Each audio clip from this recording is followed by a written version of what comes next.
he's looking at this and saying, why is this necessary? There are coaches and ADs in his conference, including Josh Heupel and Danny White, who have given their public support to the terrible 24-team college football playoff idea. We're also gonna revisit what Robby brought up yesterday, the superstars in each city, because I have actually done the homework on the cities with both NHL and NFL teams, and to compare sort of.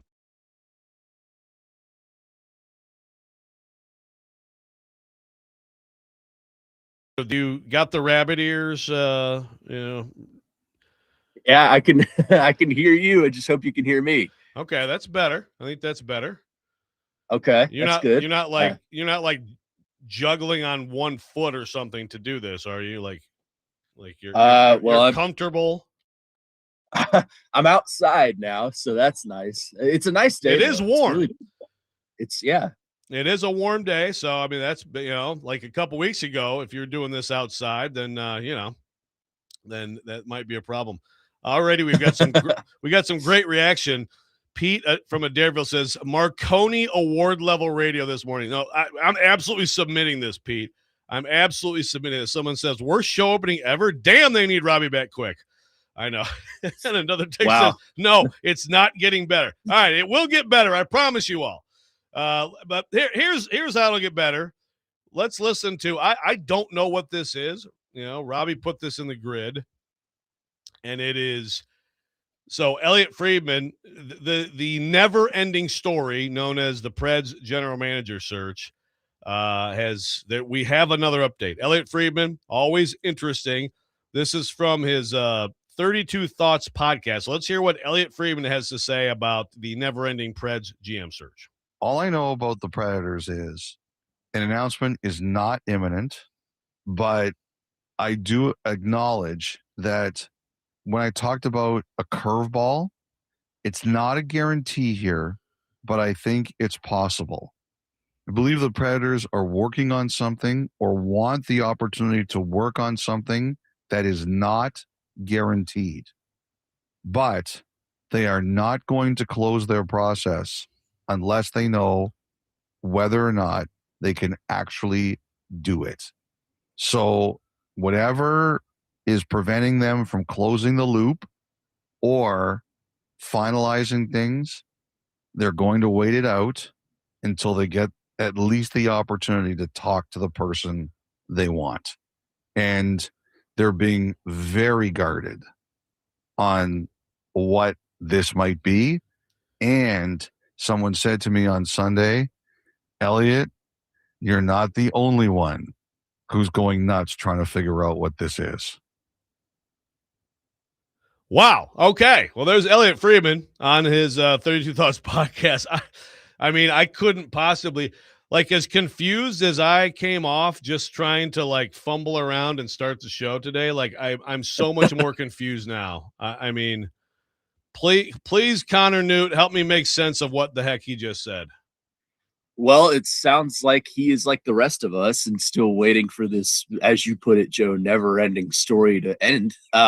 If you listen even further in that clip, he goes on to say that he has a theory that the Predators are waiting for a GM candidate currently on a team still contending for the Stanley Cup. So obviously that would be maybe 5 teams, because we saw one get eliminated last night, but that's one of Vegas, Colorado, Carolina, and Montreal, or maybe someone with the Sabres. So it sounds like they're taking their time. I think that's the easiest thing I could say is they're doing a very thorough search, trying to get this one right. And I feel like, in taking their time, they're analyzing all their options, and you could take that for what it is. Maybe it's a good thing, maybe it's a bad thing. But what I gathered from that clip is it's going to be a while before we get answers. And I think that's probably the general reasoning of why. Well, yeah, but it sounds like, it almost sounds like they have something that they could do, but they don't want to do it yet because there's this pie in the sky idea, or they're just waiting on that and they're not sure they can get this person. I struggle a little bit with. I understand the teams are playing, but like again, Darren York was the name last week that was thrown around, and then Elliot Friedman, was one of the reporters who said no, that's not it.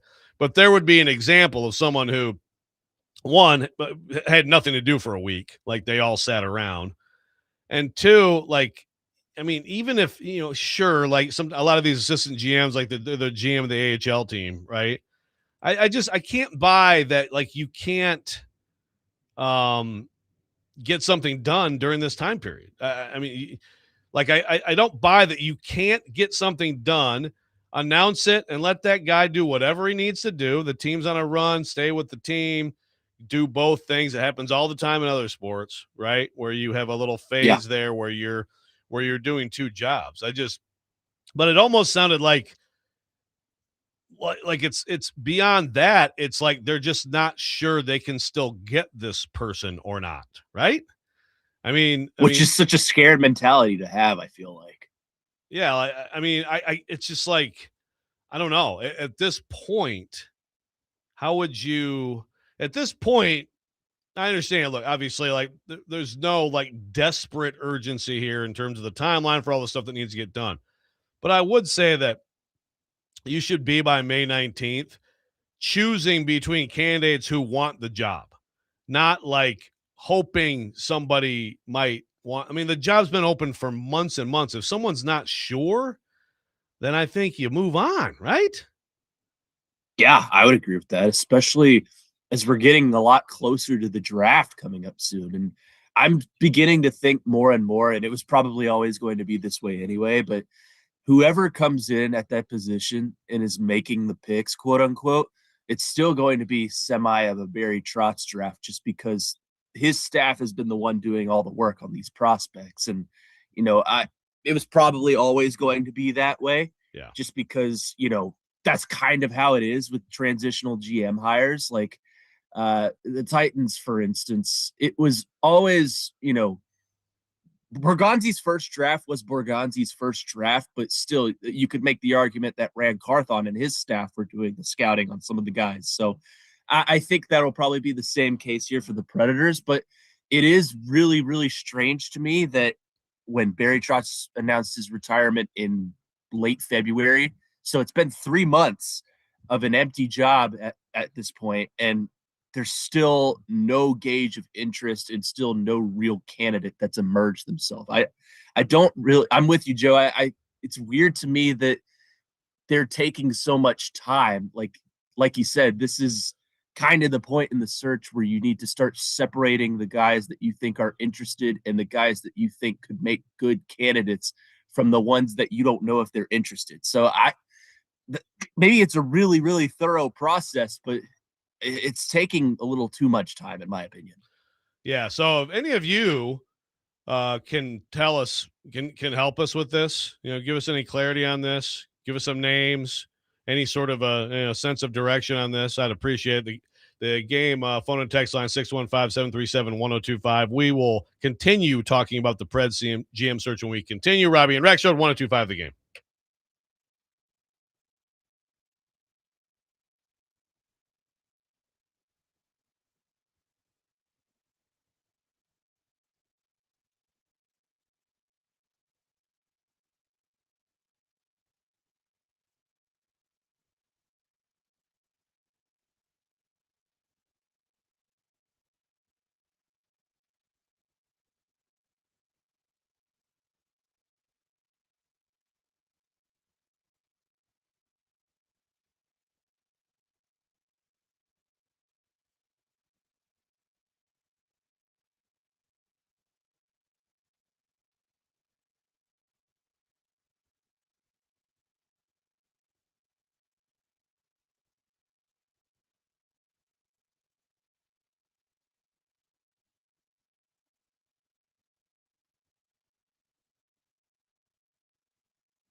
The Robby and Rexrode Show is presented by Green Ventures Landscaping. Get thicker grass, better color, and fewer bare spots with turf application. Visit greenventureslandscaping.com.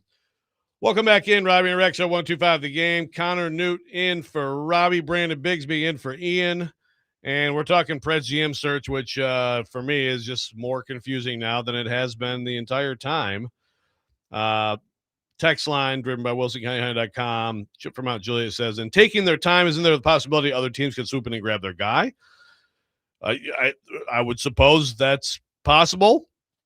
Chip, I mean, is there one person that they're just hoping would say yes to them? I don't know. There was also been talk about a president of hockey operations and a GM type deal, with the president of hockey operations having the final say, like a different structure than they've had. I mean, look, there's a lot of things that we could speculate about. Joel in Whitehouse says, "This feels like a case of paralysis by analysis. The longer they wait, the worse of a feeling I have that they're going to get this right." Do you have anybody, Connor Newt, that you like for this job? Do you have like someone that you have pointed to during this that you thought made more sense than others? Yeah, specifically, I'm blanking on his name because it's 6:18 in the morning, but it was someone from Carolina that I think really makes sense for them. The Darren York, who is that? Who you're talking about? They talked about him last week, but then that was shot down. There could be someone else, but I assume that's who you mean. No, it was someone else. Hold on, please hold. I will find said person. Interesting. So multiple Carolina Hurricanes execs. It was Eric Tulsky. Okay. Who is he's the executive and general manager over there. I'm not sure how much he would be willing to leave, and all the narrative surrounding him is he's sort of a cheapskate, for lack of a better term, not towards the players or the staff, but kind of towards where they stay and how the trips and road trips go according to them. Like, there's a story Willie was telling me yesterday that they were in the playoffs, I think a couple of years ago. It was against not Toronto, but it was against someone, and they were there, and they went to a game 7, and Tulsky refused to pay for an extra night of hotel because they were in game 7. It was really weird. But I think if you look at kind of the construction of the roster, I think it makes sense for the Predators to kind of trend in that direction, just because they're not an old team. They're not a young team. They're kind of in the middle, but they use some of their young pieces, especially on offense, to kind of elevate them. I think that's kind of something that the Predators should start doing, in that you have some young pieces, Evangelista, Ozzy Weisblatt, Matthew Wood, guys that you think can elevate this team to the next era, I guess you could say, of Predators hockey. And then you have your veterans in Forsberg, O'Reilly, Stamkos, and they're not going anywhere. So maybe that's more of a coach thing to elevate the players to a new level of play. But in terms of roster construction and keeping contracts, usable, I think Tulsky might be the kind of guy that you would want to bring in. Yeah, I just it's to me that they need a better process for finding, identifying, selecting forwards. I mean, that's the consistent blind spot of this organization. We've talked about it a ton on this show. David Poyle did a very good job as Preds GM and found consistent winning, and made some great deals, made some bad deals. Every GM, you're in it long enough, you're gonna have your good and your bad, and a lot of his bad came after the Stanley Cup final run, when, like, understandably, he's in complete go for it mode. So it's unlike any other time in his tenure, where it's like, okay, this team actually is close enough to win a cup. We got within 2 wins of winning a cup, so it's buy and figure this out. But great, obviously, a process for bringing in defensemen and bringing up defensemen, developing them, and obviously goaltenders too, and homegrown forwards have just not been. It's been bad, like really bad, and that's So to me, like, in those interviews, like, one, beyond the interviews, I want someone who at an organization with some demonstrated success. Not just, sometimes you're at the top of the draft and you take the obvious guy. That's great. That's one thing the Preds haven't been able to do. Again, that's partially to their credit, right? Because they've been able to be competitive almost the entire time they've been here. So that's fine, but there's still, over that time period, you should have had a lot more success than they did in finding and developing forwards. So that's what I want. I mean, someone who comes from a place where, and again, Carolina has been a very good organization. They don't, they're not a superstar team, but they're a deep, talented team that, has a chance here to, potentially win a cup. So, I mean, obviously you're going to be attracted to a place that does that, but specifically forwards, right? Like that's what would interest me if I'm in those rooms talking to these candidates. Liam McLeod says they're trying to talk Poyle into coming back. I don't think that's it. Yeah, that's not it. I don't think that's it. Brett in Lebanon says the owner paid for the extra rooms for players and coaches, but made the rest of the traveling party hang out in the hotel ballroom after checking out. So, okay, so the players and coaches got to stay the night, but then everybody else just had to pass out in the ballroom. Is that it's like true? sleeping in an airport. Yeah. Holy crap. That's amazing. I mean, my goodness. That's kind of hard. That's kind of cold-blooded, Yeah, it's a bit of I guess it's like Cincinnati Bengals level of cheapskate, but not towards players, just kind of towards everyone else. So it's an interesting story. Yeah. Yeah. The Bengals, legendarily cheap. Yeah. I guess I had not heard that story, but I guess maybe that, that's how you earn a reputation like that as a team in a league, when you do stuff like that. My goodness. So we don't know. I mean, it carries on, and it's the time period is one thing. We've been sitting here for weeks like, okay, we're ready. It's time. When's this going to happen? But now it's just like a report like this from Elliot Friedman is just, to me, it doesn't inspire confidence, right? And maybe the Preds have, they've got things under control, and it's a process, and they've got to wait for this, wait for that, whatever it is. And it's just that they can't say anything, and they know what's going on. They're in control of the situation. But it seems like almost like they're either throwing a Hail Mary or they're indecisive still. And that's, outside looking in, I mean, it's a little bit alarming.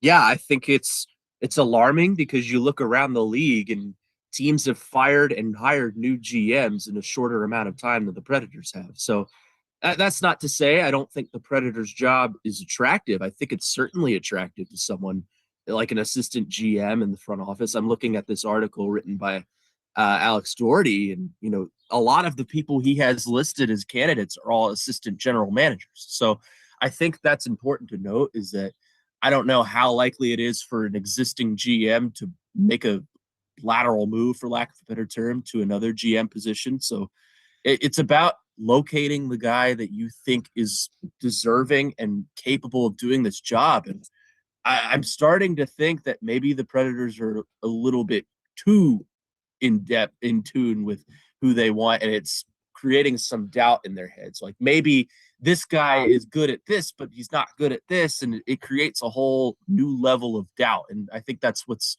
prolonging this hire. Yeah. I mean, look, it's like all the candidates should be relatively similar, right? They're probably, for the most part. Now, there are, like Tom Fitzgerald, there are guys who have been GMs. You have to make that choice, kind of, right? Like, does it matter to you that someone's had the job, or are you?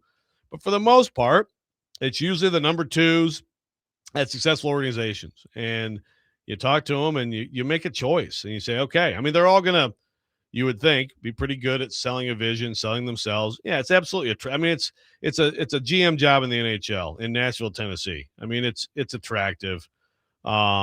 You've got. I mean, there's no reason to think, that you're gonna be spending to the cap and all that stuff. I mean, so it's absolutely an attractive job.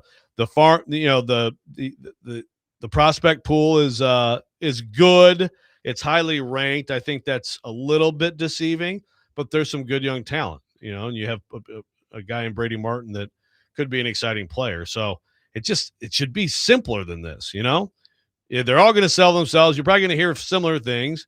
Pick the one you like the best and get moving. I mean, at some point it seems simple, but right now it's very much not simple.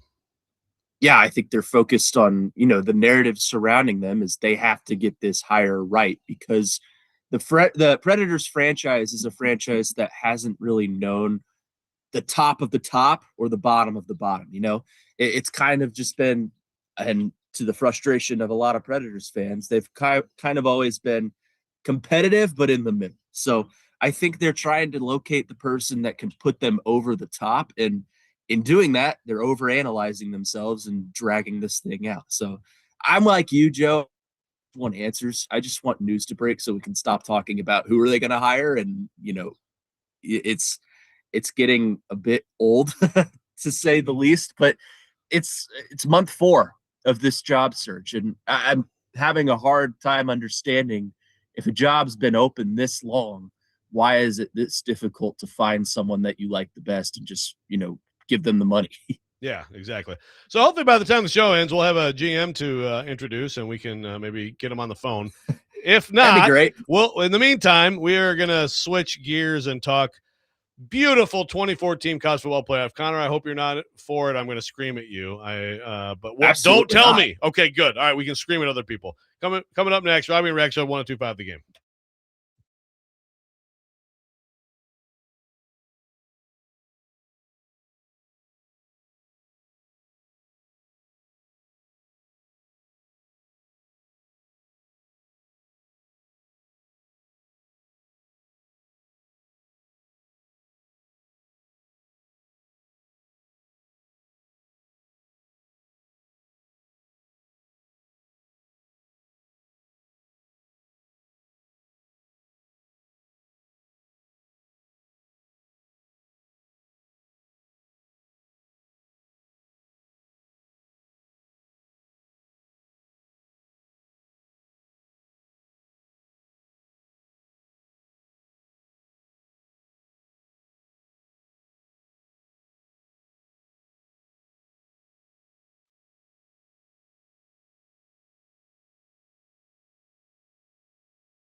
Welcome back in, Robby and Rexrode, 102.5 The Game. Connor Newton in for Robby. And talking a little college football playoff. I know I feel like there's just a steady stream of articles coming out telling everyone why this is such a bad idea. I hope to contribute to that as well soon here. But Bill Connolly from ESPN, Connor, had a good piece about this, and essentially laying out why it's a bad idea. And, look, as he points out, well, first of all, the headline is, or the tweet here is 2014 college football playoff is the AI of college football. We didn't ask for it, and we're told it's inevitable despite huge unknowns. So going through a lot of the different things about this, but the most alarming thing to me is, it's the rivalry games where, and look, it is unknown. Like, I still don't know. I hated the 76 team, NCAA tournament. I hate the expansion there. I don't know what's going to happen with casual fans in the NCAA tournament. I don't know. I'm worried because I think the weird bracket, this huge goofy bracket now, where it's just kind of too many games now to ignore the early ones, right? Yeah. And really, if you want, I think you probably have to now wait until Thursday morning or super late Wednesday night to fill it out or to finish it, or you do it super early and try to get all of, I don't know. It's just a different process. Is that going to turn people off? Like, are fewer people going to fill out a bracket, which, again, to me, there's just always so much casual interest in the NCAA tournament. There's the hardcore hoops fans love it, but so does everyone in my family.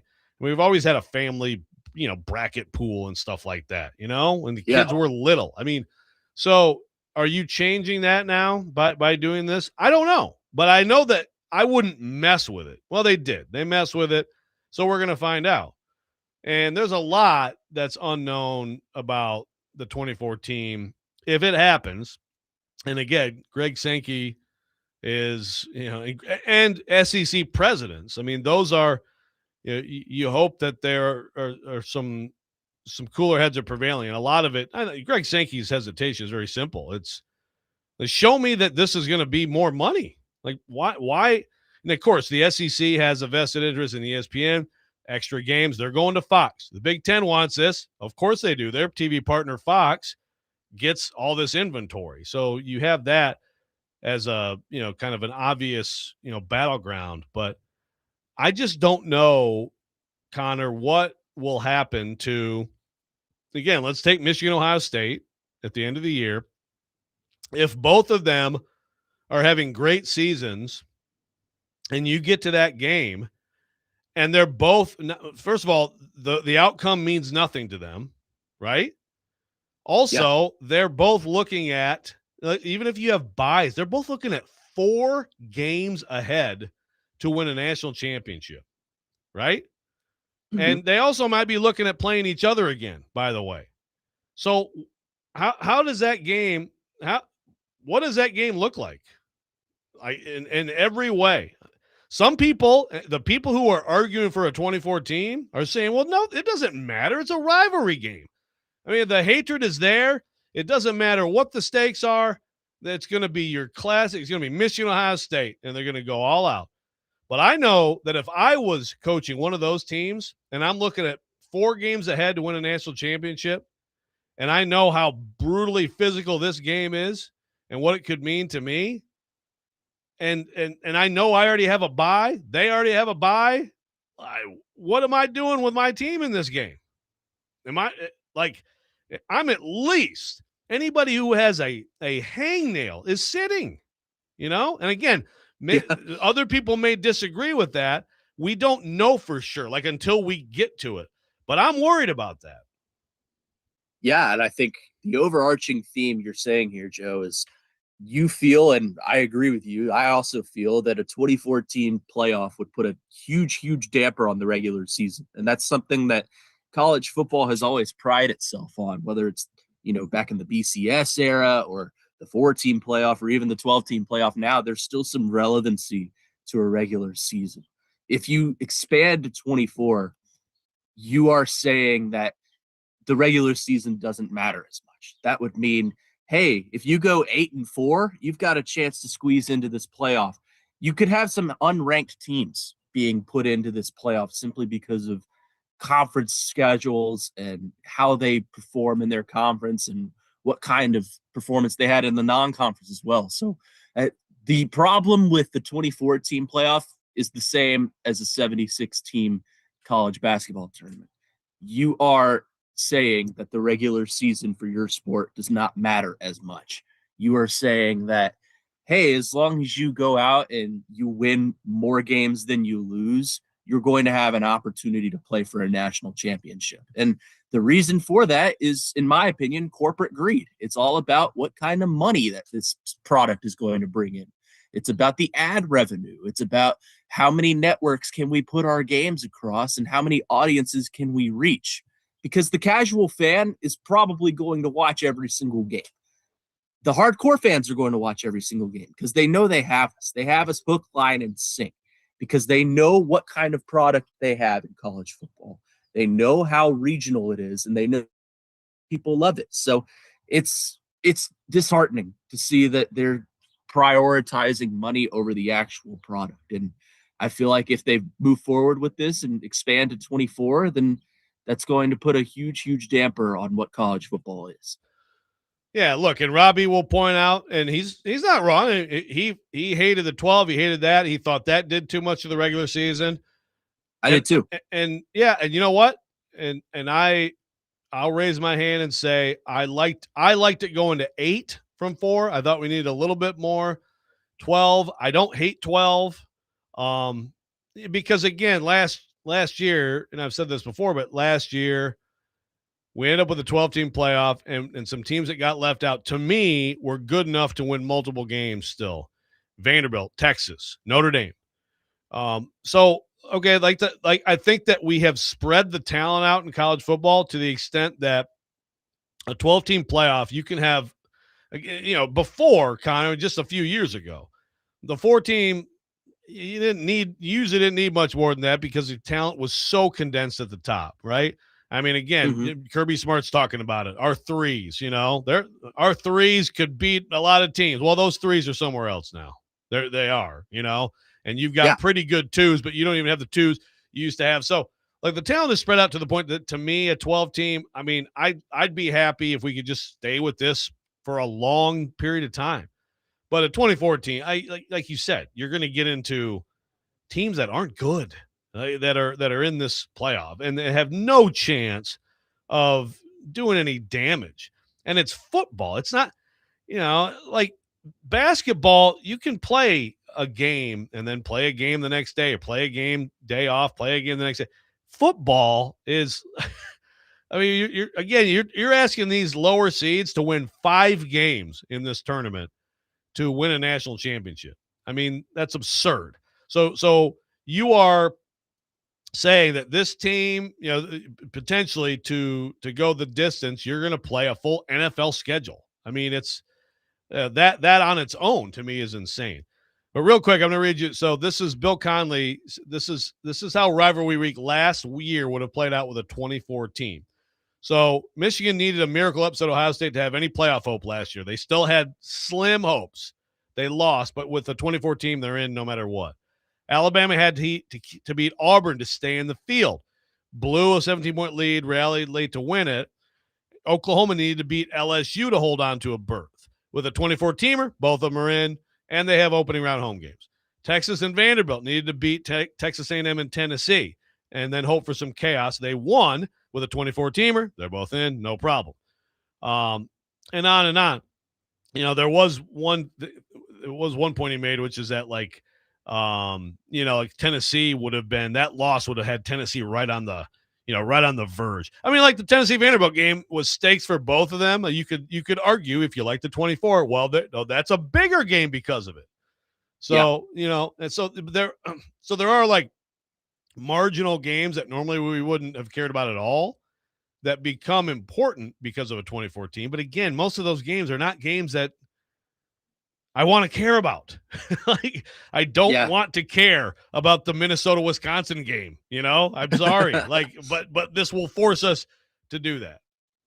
Well, I think it's important to note the majority of those teams that you just listed, a lot of them have massive fan bases like Texas, Oklahoma, LSU, right, Alabama. That's important because I think they're looking at this and saying, well, if we can get the majority of these fan bases into the college football playoff, then we're going to have a lot more eyes on our product because you're attracting all of these fan bases. These Alabama homers are going to watch every single Alabama game, no matter the stakes. And credit to them, but it's all about the money. It's all about how many eyes can we put on the product. And unfortunately, I do agree that if you expand it, you're probably going to get more eyes on it, but at what cost? You're ruining the product that you already have in place. Like you said, I was opposed to the 12-team playoff. Now I'm okay with it because I truly think there are 12 teams in the nation capable of winning a national title. But if you expand to 24, you're doubling that field, and there's no possible way that there are 24 teams in the country that are capable of winning a national championship. All right, we come back. We'll continue on this topic. And the money thing is interesting because, yes, it is greed, but it's also somewhat hypothetical there, which is part of what Greg Sankey is arguing. We come back. Robby Rexerode, 102.5 The Game.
Welcome back in, Robby and Rexrode, 102.5 The Game. Connor Newt in for Robby today, talking college football playoff expansion, potential expansion. For those who haven't been following along, basically everybody's on board. I mean, Brett Yormark for the Big 12, who always has goofy ideas, these freaking courts that, like, cause me to have a seizure when I look at them. He's been with it all along, but now Jim Phillips from the ACC is on board. Coaches are on board. I'd love to hear, so there's a couple coaches that have questioned a little bit, but there's, it's a lot of, more access. We're all, the big narrative is all these teams are investing so much, there should be a reward, So again, kind of an everyone gets a trophy thing. But to your point, Connor, of course it's a money grab. The thing with Greg Sankey is saying, though, is, are you sure? Well, especially because the SEC in particular has an incredibly valuable product in the SEC championship game. Now, is that going to lose value moving forward? Maybe. Last year, Lane Kiffin's out there like, I don't want to play in that thing. I don't want to get banged up. We're in the playoff. I don't want to mess with that. And that's the mindset. And that's why I think they should go away. I mean, you can't. I mean, again, imagine we were just talking about all these games you have to play, right? Then throw in a conference title game. But at this point, the ratings and the money for the SEC championship game are massive. And the ratings are much bigger than a lot of these early college football playoff games. And so you're asking the SEC to do away with that. That's one thing. But then also Sankey's like, okay, so are we sure that all these games that you're gonna be able to, again, next television deal, sell this for what you think it is? They're projections, and he's dubious of them. And this is the whole thing with money, greed, is that, right now these people in charge, they're cashing in. But what are they leaving for the people who are taking those jobs later? Because if you do something that ultimately diminishes your product, right, then, I mean, it's a disaster. And that's the concern. I don't know that's going to happen, because you hit on it, Connor, earlier, which is the passion people have for their college, their alma mater, or their team they grew up with, their college football team, their college basketball team, whatever it is. It's so far, it has prevailed through everything, right? And maybe it will. Maybe it will forever and ever. Do all the stupid changes, realignment, massive leagues, a freaking ACC with teams on the other coast. I mean, all the stupid things. Get rid of great rivalries and traditions. Keep blowing it up and mangling it, and people are sticking with it. Maybe they – people complain about NIL. That didn't mean anything. People love that hasn't done anything. Now, player movement, I think that, yearly free agency, I worry about that and fans. Yeah. I hear from people who say, I've tuned out, I'm less into it, all that. But so far, the numbers aren't backing that up. Yeah, and I think, they're banking on the idea that these fan bases are going to drive the revenue. I think they're right. They're right that Alabama and Ohio State and Michigan and Texas and these blue blood teams that have these massive followings, they are going to help your ratings, because I think those are dedicated fan bases. But to the average viewer, the person who cheers for, I'll use us as example, Joe, the person watching Michigan State football or Kentucky football, is this going to be a better product for them to see Tulane and Wisconsin playing in a 24-team playoff game? No, I don't think so. And they're banking on the idea that it's going to bring in more money. But conference title games, as disappointing as it will be to see them go away, they don't have meaning anymore. They lost meaning when you expanded from 4 to 12, because I remember in that 4-team playoff, we saw Alabama and Georgia in the SEC title game. Winner gets in, loser gets to play on a New Year's Six bowl. Now it doesn't have as much meaning. It only meaning it has, especially if you're the SEC, is bringing in viewership. So that's the sole purpose of expanding to 24 teams, bringing in viewership, bringing in money. It's not about, do we truly think there are 24 teams capable of winning a national championship? Because I don't think anyone in the nation believes that. But it's about expanding the viewership of the product, because they know that the casual fan who loves football and especially loves the product of college football on a campus environment is probably going to watch every single game. Texter on the text line driven by WilsonCountyHead.com says, the only redeeming things I can see happening if it expands are, one, some more lower conference teams get more national attention, not necessarily in the playoff, but in general leading up. And two, big bowl games getting their standalone status back, hopefully. And then three, possibly more on-campus home games. Well, first of all, the bowl games. So think about this. So think about the field of 24. Now your bowl games that are not part of the playoff, look at what they have to start with. It's not good. It's not good. I'm 100% with you on the on-campus home games. But again, not good for the bowl games. That would be a bad development. But it's just, if you're going to do this and have this massive thing, then to me it needs to be like the NFL. And the real the incentive that drives teams to play in these big games is we get home games, we get home field. That's the big thing in the NFL, right? Get home field throughout the playoffs. Everybody knows the Super Bowl is going to be in a neutral site. I mean, to me, we need to get to the championship game is going to be in a neutral site if you're going to get this big with the playoff. But I know that is not going to come without a ton of pushback. We got a lot more thoughts on this.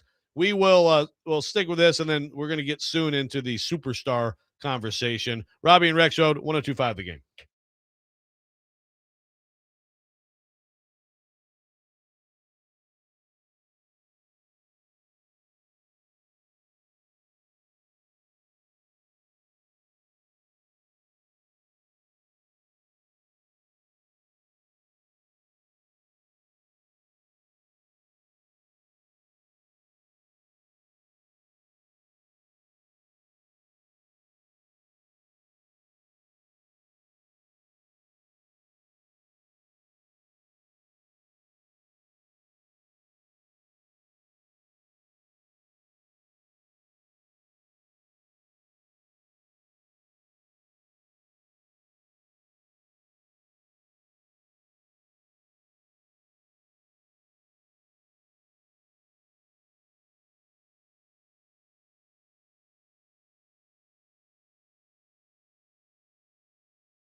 Second hour Tuesday edition, Robby and Rexrode here on 102.5 The Game. I'm Joe Rexrode.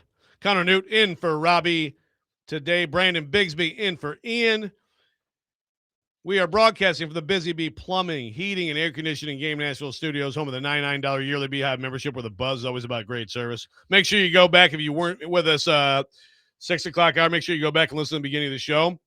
It's probably the most glorious, professional, smooth opening to a program that's ever been done in radio. We're going to submit it for all the awards.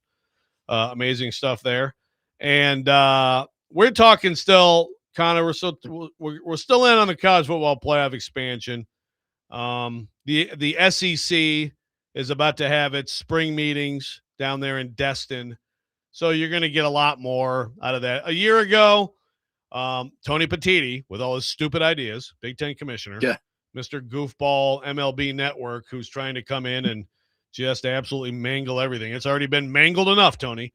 Last year, he was the guy pushing the auto bids, right? Pushing the Big Ten and the SEC get 4 each. The SEC or the ACC and the Big 12 get 2 each.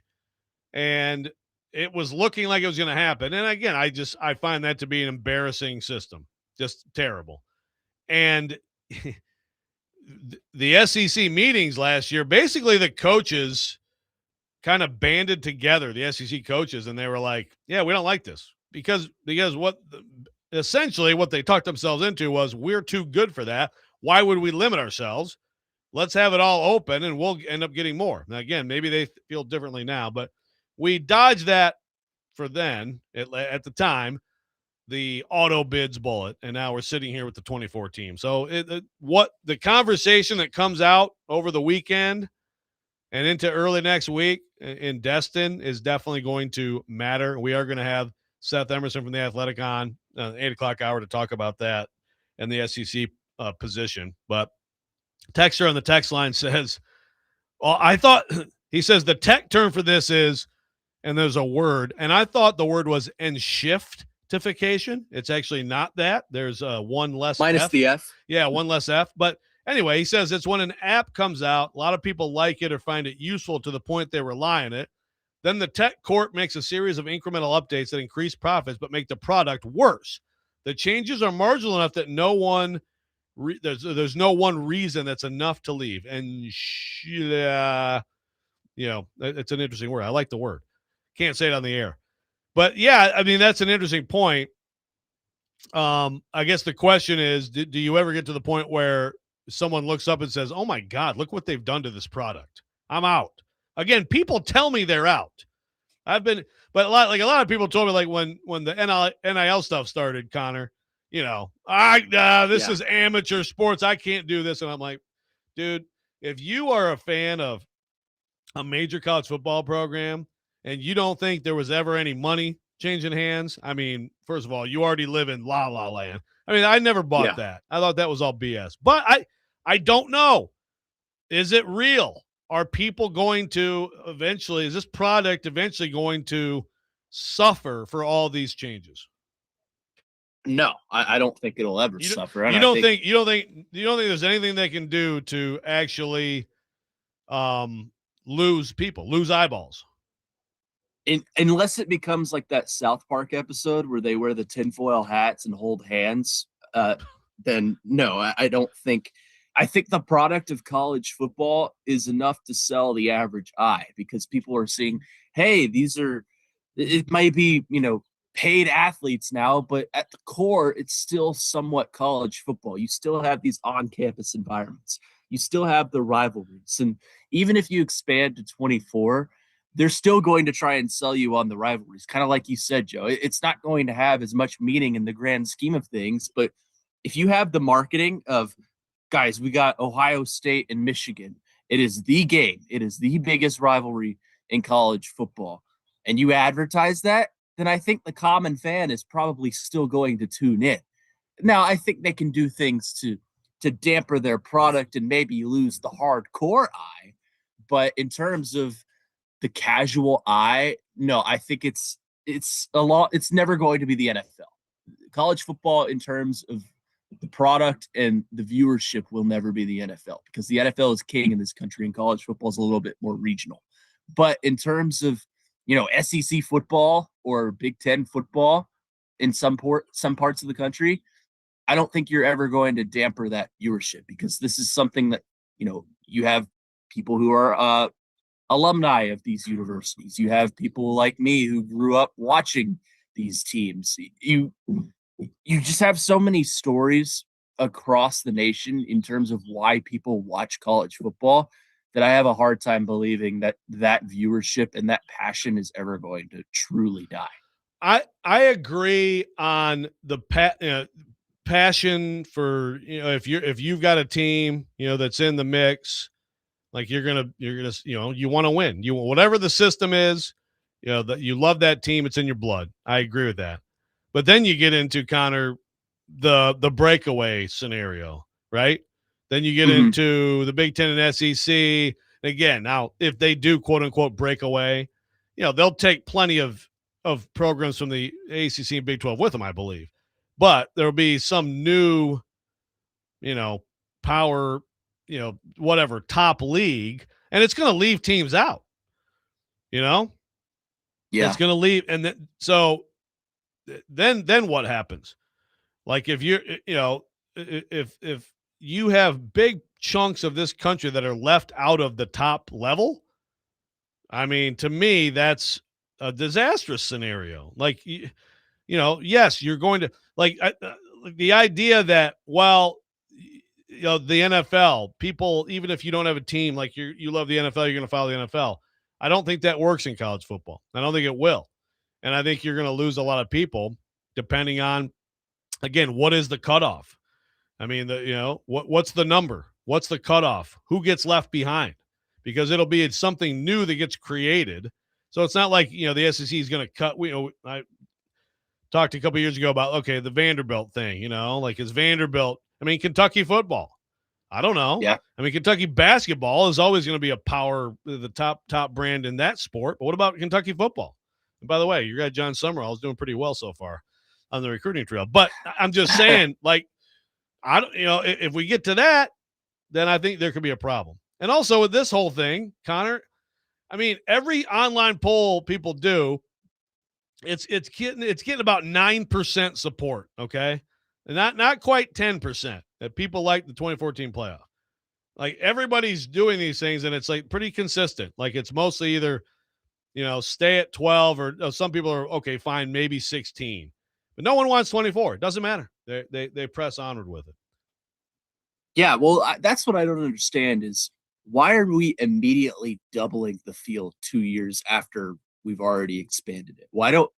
If you want to expand, why don't you just gradually make your way to 24? Why don't you just go to, okay, we're going to go to 16 and then we're going to go to 20 and then we're going to go to 24.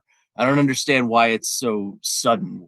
You got to double your field immediately. I think that's kind of what's turning people off on some level is that, well, you're immediately doubling your field and that just makes the impact even lesser. It's how can we take this regular season and make it mean virtually nothing as fast as possible? That's part of the problem I have with 24. And the others are kind of what we mentioned. I think it's just a sign of a diminishing, not diminishing, but it's a sign of prioritizing money and ad revenue over the actual product. But in terms of, will this product ever die or truly lose its viewership? I'm trying to compare this to basketball on some level because basketball is sort of going through the same thing in that you've expanded your tournament, you've put a damper on your regular season, you've put a damper on your conference tournaments.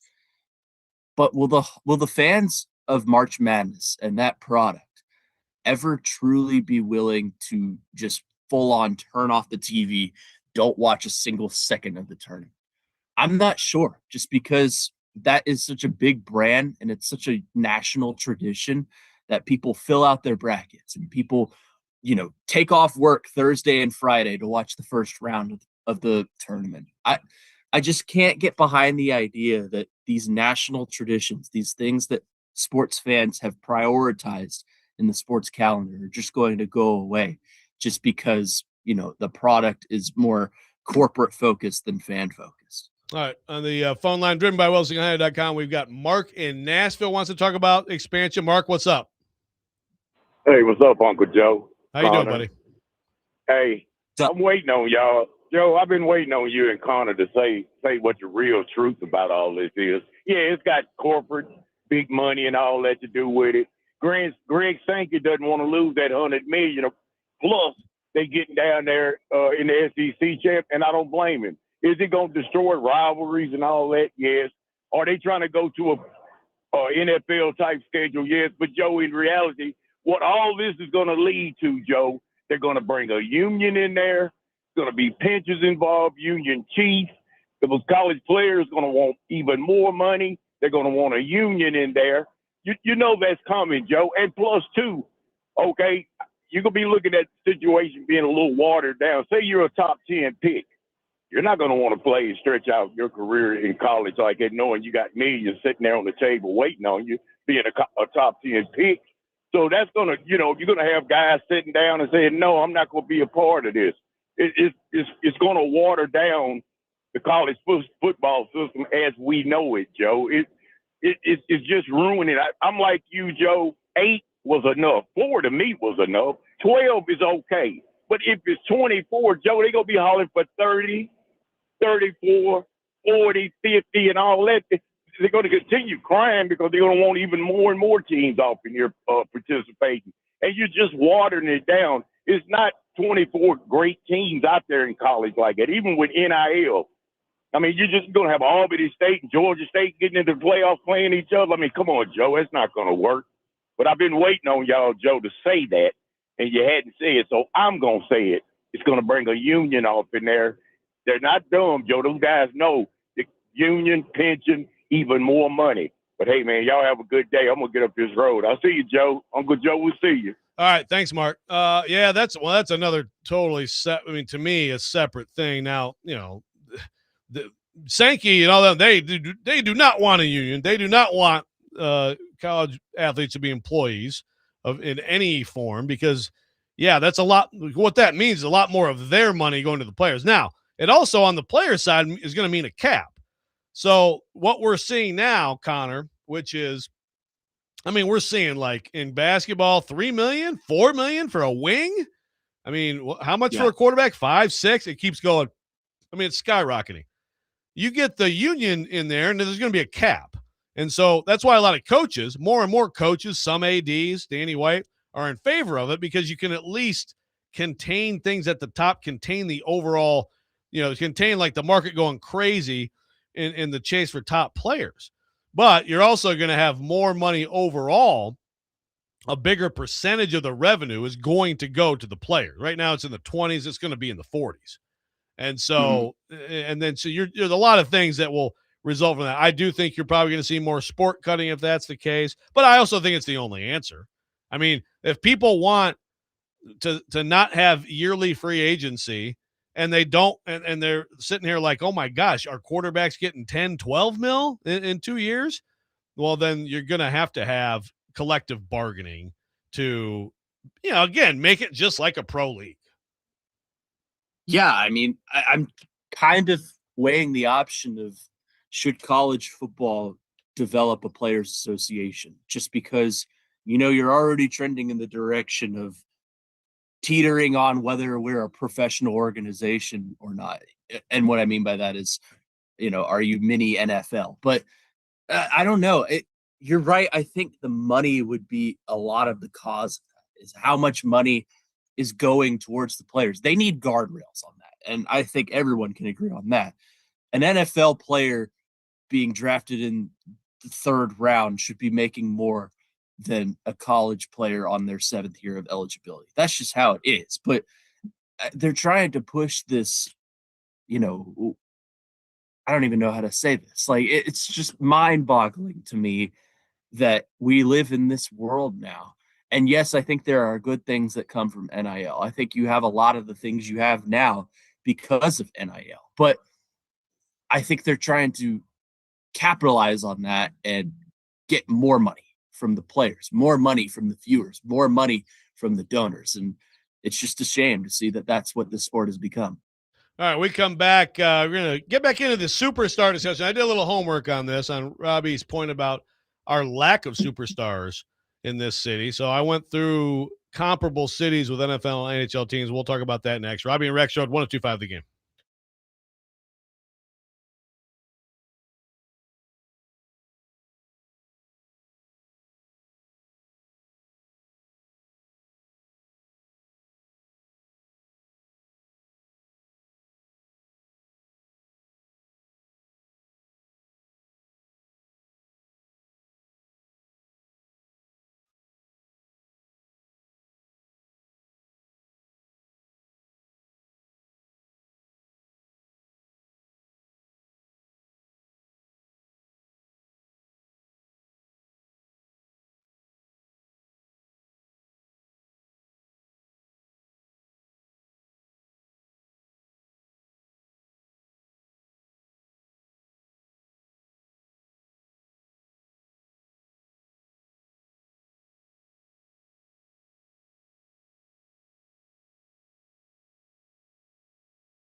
Today, the Nashville Sounds take on the Durham Bulls. First pitch, 10:05 a.m.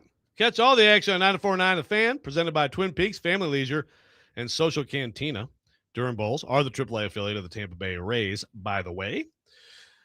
Also, like to invite you to subscribe to our YouTube channel at 1025 The Game for live shows and exclusive content. The Robby Rexerode program is presented by Green Ventures. Let me try that again. Presented by Green Ventures Landscaping.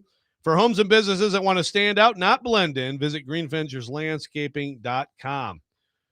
That wasn't quite as good as my 6 o'clock performance, but it's right up there. So, all right, Connor. So yesterday, Robby brought an interesting topic to the table. And this is the type of year, this is the time of year. I mean, I'm really having problems today. This is the time of year when we need to get creative. But I thought it was an interesting point that Robby made, which was, the 30 years, essentially, it hasn't quite been 30 years, but almost 30 years in this city of having NFL and NHL teams. How many actual superstars have we had in this city?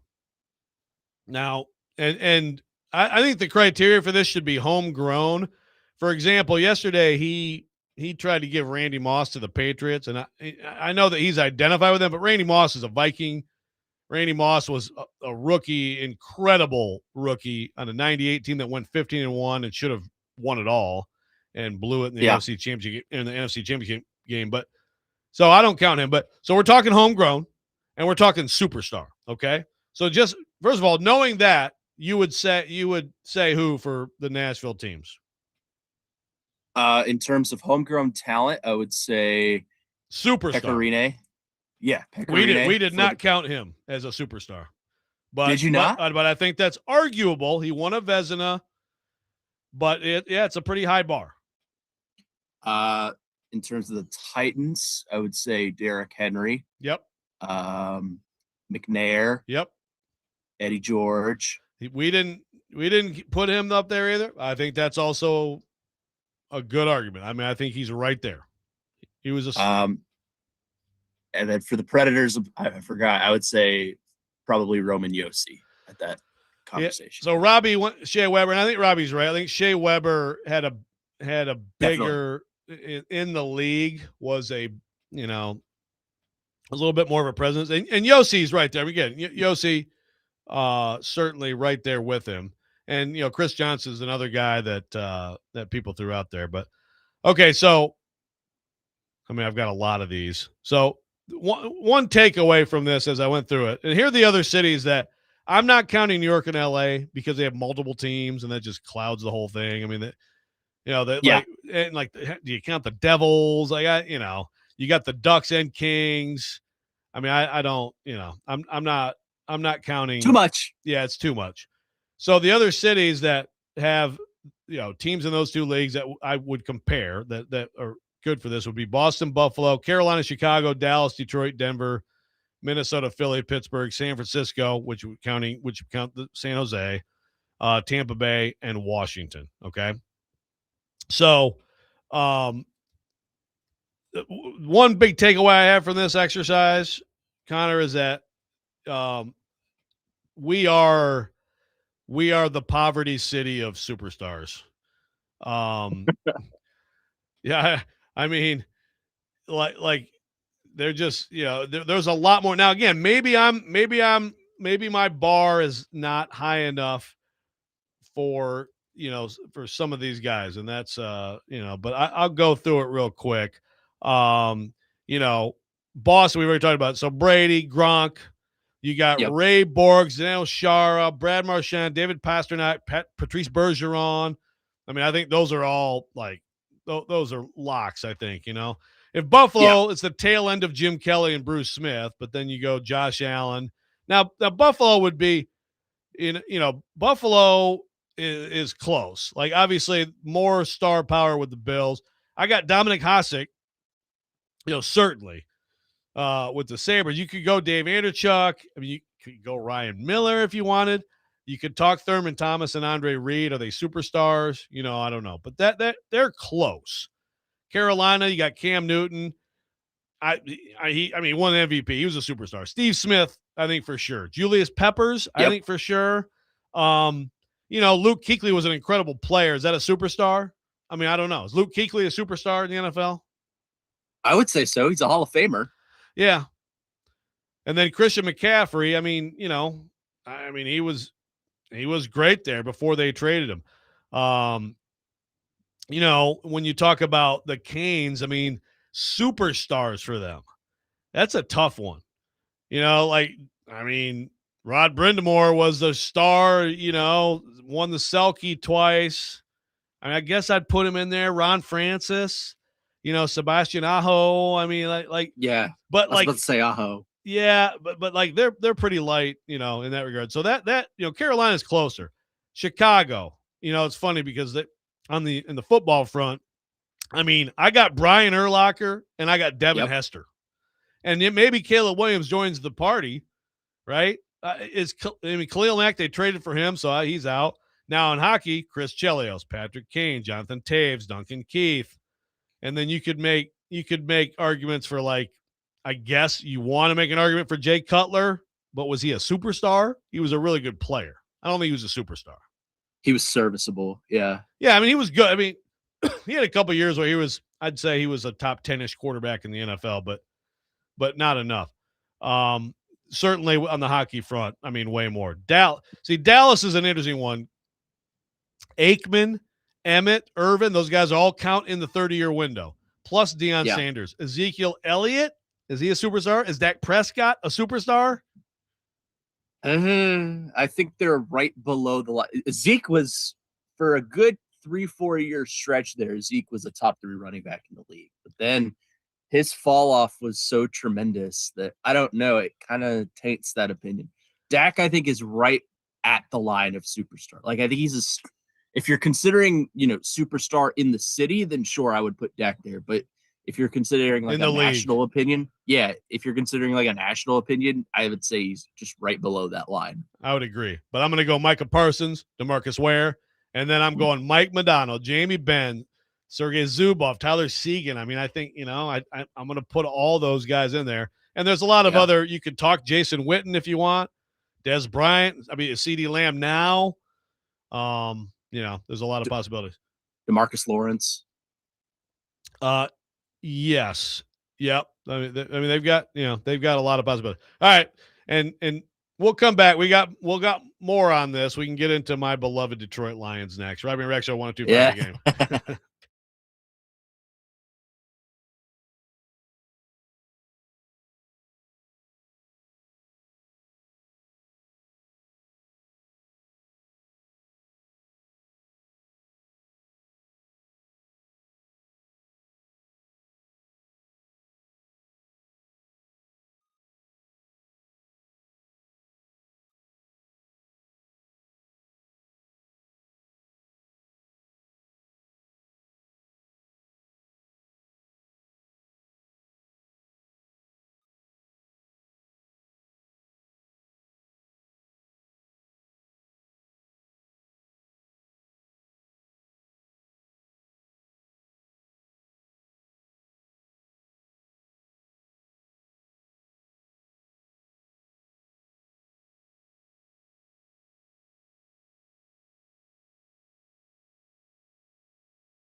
Tennessee Brew Works is the official craft beer of the football off-season coverage on ESPN 102.5 The Game.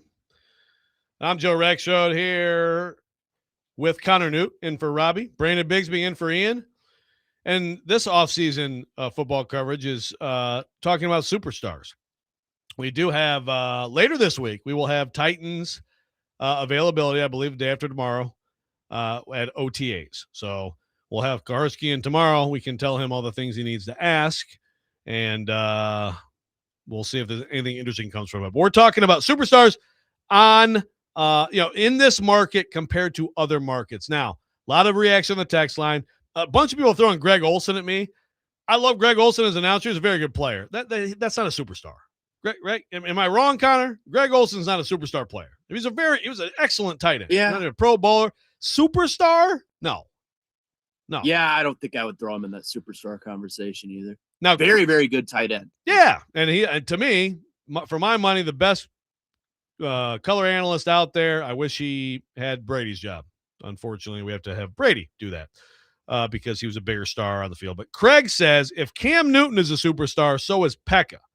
And I was like, well, Cam was MVP. He said, well, goalies don't typically win MVP. If you want to talk who was better at their peak for longer, it's Pekka by a mile. And I also may be biased because Cam looks like he's dressed by an 8-year-old. Well, that's fair. That's an interesting point. Cam Newton, it was a brief period, but he was a super. I mean, to me, like he was, even when it's brief, like we haven't gotten to Denver yet, right? Like, Terrell Anderson is a guy who fits that bill too. Hall of Fame career and Terrell Davis. Like, I think if you're that level of player for a short period of time, then you deserve the title. But I think the Pecorine argument is like Robbie was down on it. I'm really on the borderline with that. You immediately mentioned him. I mean, I think it's. Yeah. I mean, I do think he was if you're one of the better goalies in the league for an extended period of time, and then what he did, taking them all the way to the Cup final, taking them within 2 games. I mean, I could be talked into him making the list. All right, so he's got a statue outside of Bridgestone Arena. That is true. If you have a statue, that probably helps your case. All right, I want to get through these quickly here. Detroit. Okay, Barry Sanders. Calvin Johnson. I'm gonna put Matthew Stafford. Yep. Yeah, you could make a case for Ndamukong Suh. You can make a case now for Amon-Ra St. Brown, but I'm not going to quite put them there. And then, Steve Yzerman, Nicholas Lidstrom, Sergei Fedorov, Pavel Datsyuk, Henrik Zetterberg, on and on and on. Now I'm getting sad. Dan Orlovsky. Yeah, exactly. There you go. Who thinks there's a 14-yard end zone. Now, but I'm getting sad thinking about my former Red Wings teams when they used to be great. Denver, you still had John Elway and also, a lot of people talking Walter Payton on the text line. Got 30 years. 30 years. The existence of the teams here. Not all time. That would be that could take us a whole show. Denver, Elway was at the end, but he won a Super Bowl in that frame. Terrell Davis, Champ Bailey, Von Miller, Shannon Sharp. I'm putting them all in the superstar category. Joe Sakic, Peter Forsberg, Nathan McKinnon, Cale Makar. Can't think of anybody else for the Colorado Avalanche. Sorry, anybody else who might think of another name that makes my blood boil. He gets no mention. Minnesota, Randy Moss, Chris Carter, Dante Culpepper. I think, Culpepper, I think for a few years, I think he gets that. I think he gets that title. Adrian Peterson, Justin Jefferson. Yep. Think about that. Randy Moss, Chris Carter, and Justin Jefferson all for the Vikings in that time frame. What a Super Bowl between the 3 of them. Yeah, no, that's true. But on the superstar front, Jared Allen, I think he qualifies. The hockey front's lighter. Kirill Kaprizov, Zach Parise, Gaborik, I guess, but it's not as good. Philly, Donovan McNabb. Do we put Jalen Hurts on this? He's got a Super Bowl to his Super name. Bowl MVP, right? Yeah, I would do it. I would put him there. Okay, Fletcher Cox, Brian Dawkins. Then we're going, and again, you can make a case. You can make a case for like Jason Peters, Lane Johnson, Jason Kelsey, offensive linemen as superstars. Now I know Jason Kelsey is a superstar now. Does he make this? Does he actually qualify? I don't know, because the offensive linemen typically aren't really talked about on broadcasts, and that's not their fault because that's probably a good thing if you're not talking about them. But I don't feel like Jason Kelsey had as much of an impact as a player as he has now in the media scene. Exactly. I agree. In the hockey front, Eric Lindros, obviously, Claude Giroux, Jean Leclerc, Mark Recchi, Simon Gagné. I think, a lot of guys there. Pittsburgh loaded. Roethlisberger, Antonio Brown. I mean, I think we're going to put Le'Veon Bell in there. It was a short period, but Jerome Bettis for sure. Troy Polamalu for sure. TJ Watt for sure. Hines Ward, James Harrison, Rod Woodson. I mean, it's unbelievable. You can make a case for Greg Lloyd if you want to also. How about, let's see, Mario Lemieux, Jaromir Jagr, Sidney Crosby, Evgeny Malkin, Marc-Andre Fleury. I mean, there's a market that's not a big market, but that's an example of franchises that, we're talking no question superstar all-time greats in that window. Pretty amazing. Yeah, it's unbelievable. It's really Pittsburgh is the market that I want Nashville to be one day, and I think everyone wants that to be the truth. But it's hard to top that. They've got so many all-time greats across all three of their franchises, so it's crazy to me. Yes. Someone's saying Claude. It wasn't Claude Lemieux. That's not the name. The name is Patty Roy, and you made me say his name. Darn you. Okay, San Francisco. Okay, gee. We've got the end of Steve Young and Jerry Rice. We got the beginning of Terrell Owens. How about Jeff Garcia, Dana Stubblefield, Nick Bosa, Fred Warner, George Kittle? That's a lot of guys. And then you go Joe Thornton, Patrick Marleau, Joe Pavelski, Brent Burns. You got Macklin Celebrini as a superstar right now. Absolutely. You could make a case for Frank Gore, Patrick Willis, but again, that's pretty loaded. Tampa Bay, Warwick Dunn, Mike Allstott. They have no quarterbacks in this. They've won Super Bowls, but those guys aren't homegrown. But Levante David, Rondé Barber. Are we counting Rondé Barber? Am I being a little bit? I would. He's a Hall of Famer. Yeah. Mike Evans. I mean, Warren Sapp for sure. Derek Brooks for sure. Sapp, yeah. Then you got Stamkos, Kucherov, Vasilevsky, Hedman, Vincent Lecavalier. I mean, that's another market where you're like, man, they've had it pretty good. Washington is not on the football front. I got Champ Bailey. I got London Fletcher. Do we count Jaden Daniels from one amazing rookie year? No, not yet. Okay. And then Trent Williams, first of all, a lot of his best football wasn't there. He was their guy first, Obviously, you've got Ovechkin and you've got Backstrom, so you've got some great players there with Washington, but would you count RG3? No, I mean, he was rookie of the year and he was really good. He was a great rookie of the year, but I mean, that's the same discussion as if that's the case, we'll count Vince Young, right? Yeah. I mean, by midway through year 2, Kirk Cousins had taken his job from him. So yeah, incredible start, but yeah, you got to have more than that. So that's the whole thing. A lot of thoughts on this. We can get to some of those thoughts as we have a rant. And Connor, I offer this up to you. If Connor goes nuclear, I mean, that's just my idea for you for a rant. It's just a thought.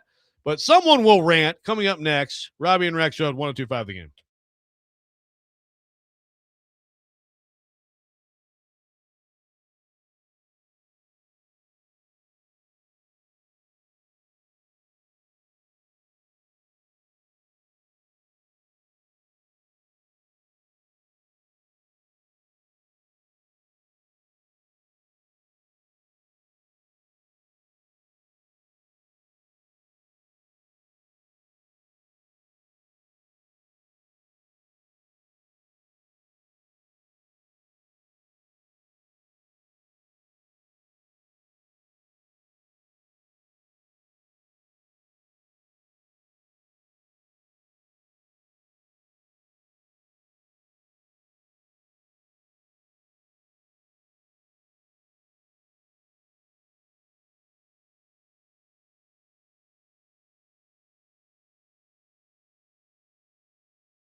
All right, this is the Rex Rant. It is brought to you by Rapid Response Generators, power when it matters most, and served by the Wine Cellar in Hendersonville. Also, just like to let you guys know that the 615 Open Golf Tournament might be sold out, but you can bet on all kinds of awesome experiences to directly support Folds of Honor at 615open.com/auction. Have an unforgettable time while supporting a great cause. 615open.com/auction. So, well, Connor, do you need to go Newt clear on anything? I mean, I'm just very proud of myself for that one. I'm proud of you for that one too. Very minorly. I'll go nuclear. Something. Let's have it. So this came out about 30 minutes ago or so. So Jackson Smith and Jigba obviously won Offensive Player of the Year this past year for the Seattle Seahawks. He finally got his plaque in the mail, and he did a live stream of him opening it. Problem, it says Defensive Player of the Year on it, and he says, "quote It's getting disrespectful at this point." Yes, it was a massive mistake. They very clearly sent him the wrong award, but to say that it's disrespectful, I think is pretty dumb. It was an honest mistake. It happens, obviously, even at the toppest of the top corporations in the world. I don't think it's a blatant disrespectful move to accidentally send the Offensive Player of the Year the wrong award. It's not like they completely looked at it and said, you know what'll really grind this guy's gears? Let's send him an award he didn't win. No, it's not a personal attack. It was an honest mistake. So the fact that he kind of says it's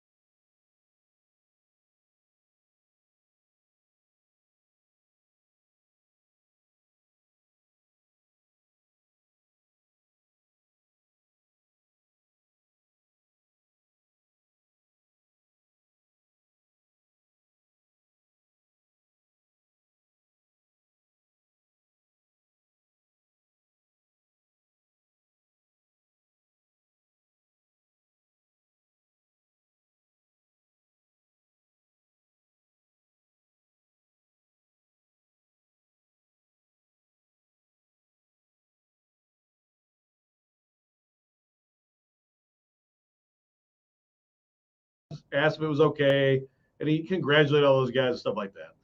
I mean, it was like a 33-point game. Like, the game was over. I've seen a lot of people mad at him for this. So I got to say, like, this is one of those things where it's like, I just think that people are coming up with reasons to be outraged. I mean, I'm not saying he should have done it with 9. I mean, that's a little early, right? But, like, I also am the defender of my beloved bad boys who didn't shake anybody's hand. Although, by the way, Joe Dumars and John Sally did shake Jordan's hand. But, you know, Isaiah Lambier put up double middles, walked out. Screw you. Everybody flips out about that. No one ever talks about how Larry Bird did the exact same thing to the Pistons 3 years earlier when they ended their dynasty. No one ever talks about that.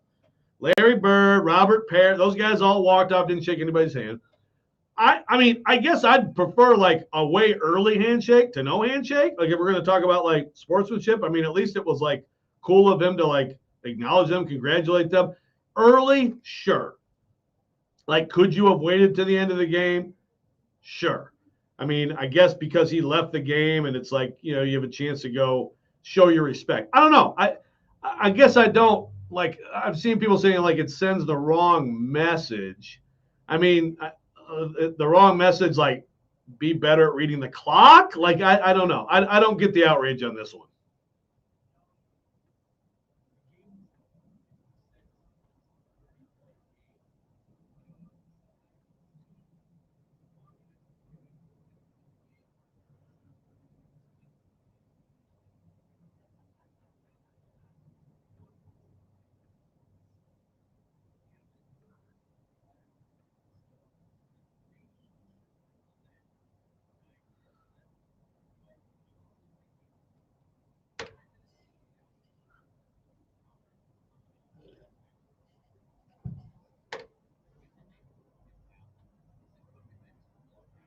Well, I think that's when it was. Yeah, I believe so. Right. So yeah. So it's like you could wait, end of the game, go over there, right? You could do that. I thought, to me, it was kind of like, I mean, I just thought it was an extra sign of respect for them, you know? And I've heard people like, well, this game, who you never know what might happen in the game. Dude, no. The game was over. Yeah. So speaking of outrage,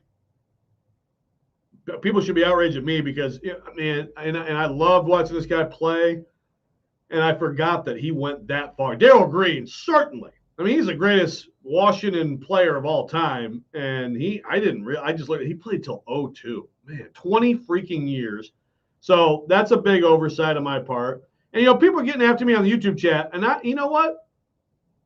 I hear you when Tyrus is like, so you put Ezekiel Elliott and Dante Culpepper on this list, but you don't put Eddie George on it. Maybe we are being a little hard with the and again, if Robby might have blown up a whole bunch of my supposed superstars, I mean, I think Dante Culpepper was, but it was brief.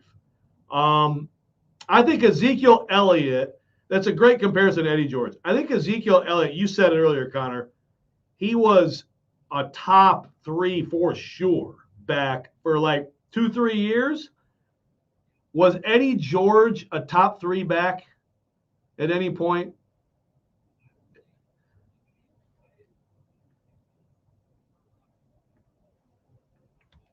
I mean, I already do, but yes, I know you're young.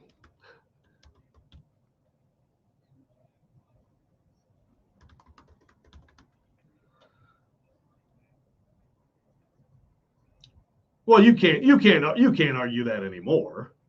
You can't argue that now. That's Derrick Henry. But yeah, I mean, Eddie, his best year was a 1,500-yard year in 2000. That was only, it's one of those things. And he had 14 touchdowns. He had 3.7 a carry. Eddie was a great player. He was, I mean, you look at his career, he averaged 3.6 a carry in his career. It was smashing the line over and over and heavy usage. I mean, I think he definitely was a top 5 back for at least a few years in there, 2-3 years in there.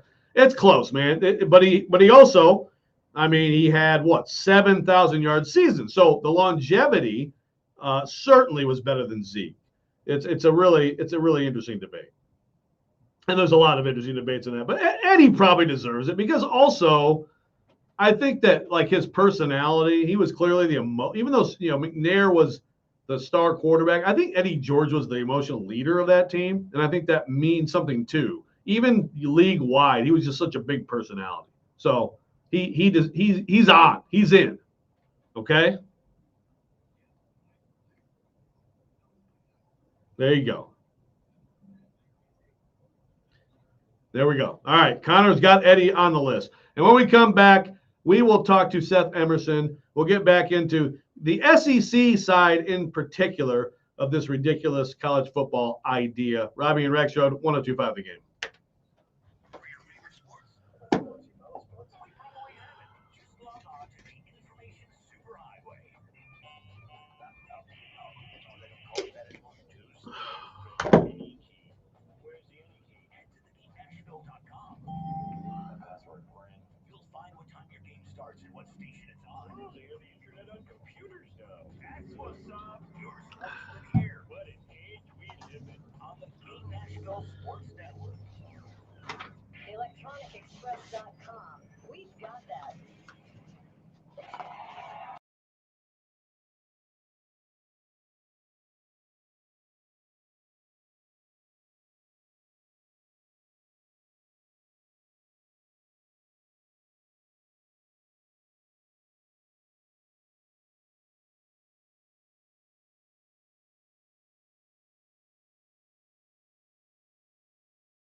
This is Jeff M. with your Sounds update on the game.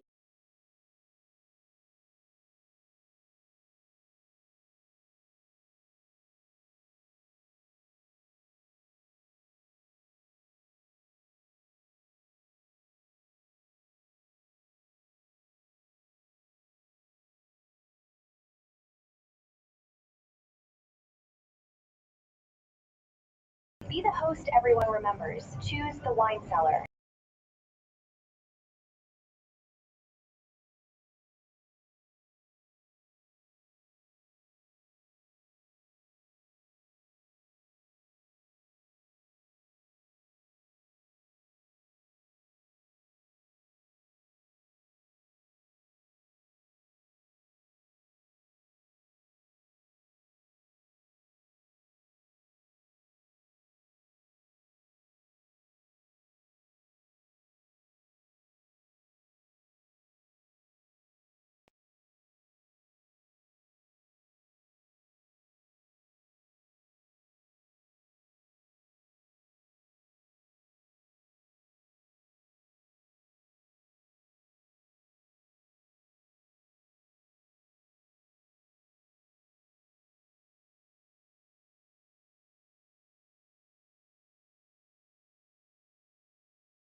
the show, Seth, but a year ago, the coaches kind of, we kind of realized over a few days, yeah, they actually hate the auto bids idea, and it died, and that was the coaches. Yeah. But right now, we're getting more indications that the SEC coaches and all coaches kind of like this 24 idea.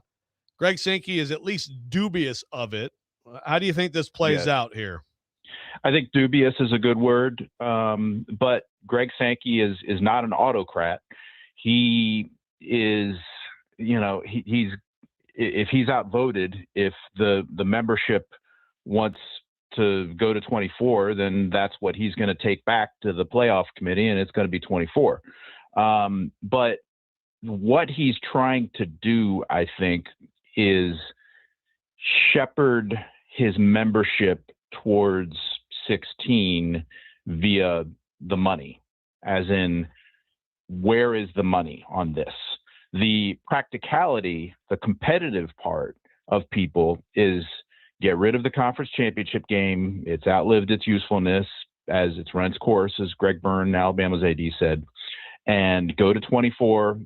It'll be better for, the teams that can, better chance of getting it, Vanderbilt would have gotten in 24 last year. But they would have gotten in 16 as well, which is what Sankey wants. But the finances of it, the math of it doesn't work. Like the conference championship games, as much as people want to knock them, still deliver big ratings, and the money stays with the conference. The ratings for that are enough that ESPN still has it built into their contract with the SEC. And there's also like sponsorships and advertising and all these events around the SEC championship game that stays with the, tickets as well. That I think that actually goes to the Mercedes-Benz Stadium, but there's just so much money that stays with the SEC. One thing that Greg Byrne said that he didn't really fact check with himself was that, they'll make up the money by adding the playoff games. Well, no, because the playoff games, for one thing, the television deal with ESPN playoff only goes up to 14 teams. So if you expand to 24, then those games are going to be bid out. So ESPN's not happy about that. And even if it's a home playoff game in an SEC venue, ticket revenue is split like with the CFP. It goes to the CFP and then kind of goes out to the teams. So they're trying to figure out the math and to see if it works.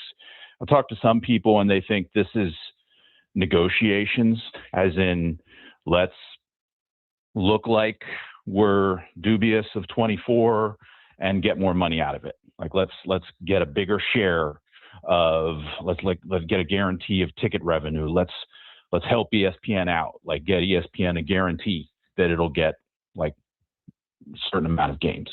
But as Jim Phillips, the ACC commissioner, said last week, even though he favors going to 24, he admitted that ESPN doesn't, because look at the ratings for the playoff games. They're generally good, but those first round games aren't great.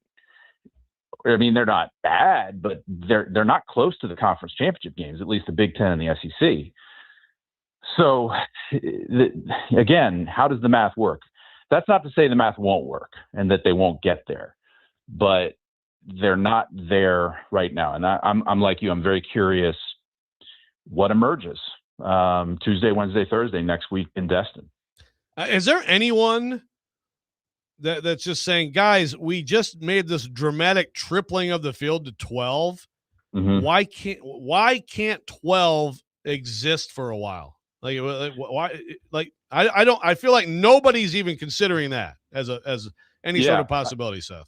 I mean, that's a point that Sankey has made, that, he's made a little less, they're entering their third year of it now. I mean, wow, 3 years, unbelievable. Time to expand it. The point that he made was that last week when he sat down with us in Birmingham was that they've done the research to indicate that if they go from 12 to 16, it won't affect the regular season in terms of like players won't be sitting to rest. But they're looking for the data. It's an unknown on whether that would be the case with 24. I'm actually working on a story with my colleague Matt Baker, talking to coaches at the lower levels who have been through 2014 playoffs, and it's been that case for years. And I talked to one the other day who said that as long as you've got a home game to play for, as long as you got buys to play for, that won't happen. Like those are important. But there is a different dynamic at the lower levels. You've got more spread out conferences. So if you're like, if you're unbeaten or 9-1, 10-1 in the ACC and the Big Ten, you are getting in the 2014 field, and you're going to reach a certain point where you're probably feeling very good about getting a bye. So yeah, you may rest players. And there's the counterpoint to that as well. Your last games tend to be your rivalry games. Ohio State's not going to rest players against Michigan. So there's a lot of back and forth, but yeah, I mean, this whole discussion is money. And once again, the fan viewpoint of, wait a minute, 12 was fine. We just started 12. Can't we give this a little time to marinate? It's not happening. And I think a large part of it, I don't want to be sitting here kind of blaming one person and one TV network and one conference, but Tony Petitti and Fox. Go for it. Yeah, Tony Petitti and Fox are driving this. Yeah. And it's hard not to think that, it comes out of Tony Petitti's MLB background and TV background, but it's that you can't ignore that, and that Fox does not have the playoff right now, and the current contract goes through 2031-32. At least the playoff contract does, and I believe the TV contract does too. And that Petitti and Fox are kind of working here to get their way in. I think the concern of that would be, does Fox really want those early games? Like, you've look, the Big Ten championship game did great ratings last year too. It helped that it was number 1 versus number 2. Right. That won't always be the case. It was a special game. Yes. Yeah. Yeah. But yeah, I mean, there's no, like, it doesn't seem like there's any perfect solution here, because again, as lucrative as those conference championship games are now, the sooner we go, the longer we go with this, the more those games may be devalued anyway. The ratings may go down. The interest in them may go down.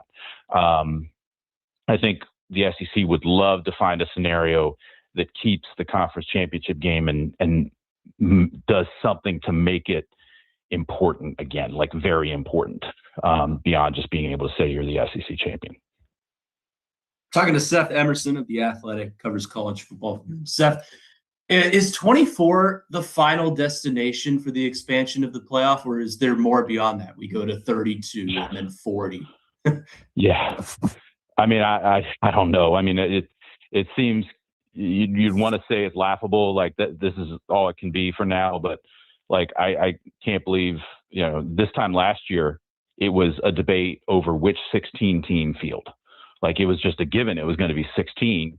And whether it was going to be 5+11 or the auto bid proposal by the Big Ten, which the Big 12 and the ACC didn't like, and ultimately the SEC sided, with the 5+11, and so that's why we didn't get anything, because SEC and the Big Ten just couldn't. Nobody gave up in the stare down, and so we ended up with 12, which people were generally happy with. People in your neck of the woods probably would have preferred it was 16 at that point. So, Pavia would have been in there.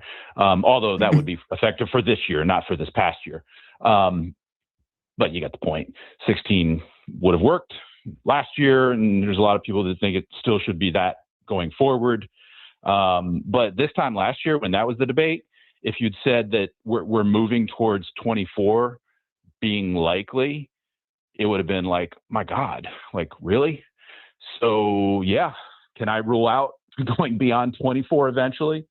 No, I mean, you can't rule anything out in this world.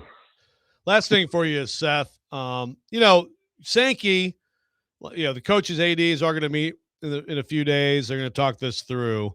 But Sankey works for the presidents of the SEC, the presidents and chancellors. Mm-hmm. Did they ever tell him what to do? Yeah, I think they do. I think it depends on which ones. Some are more vocal than others. But like, it's hard to know exactly the internal dynamics there. But Greg Sankey would not be employed right now if the presidents didn't have faith in him, and B, Sankey just ran roughshod over them all the time. There's good relationships there. And so, so as much as we hear coaches saying they want to go to 24, and you're hearing more ADs like Danny White has said it, and you haven't really had people come out and say they're opposed to it. Like the one voice I've remember hearing saying he prefers not going to 24 is Mario Cristobal, which is Miami, which is not at the moment in the SEC. As much as you'll hear coaches and ADs say it, until the presidents say it, like, it's not a fait accompli.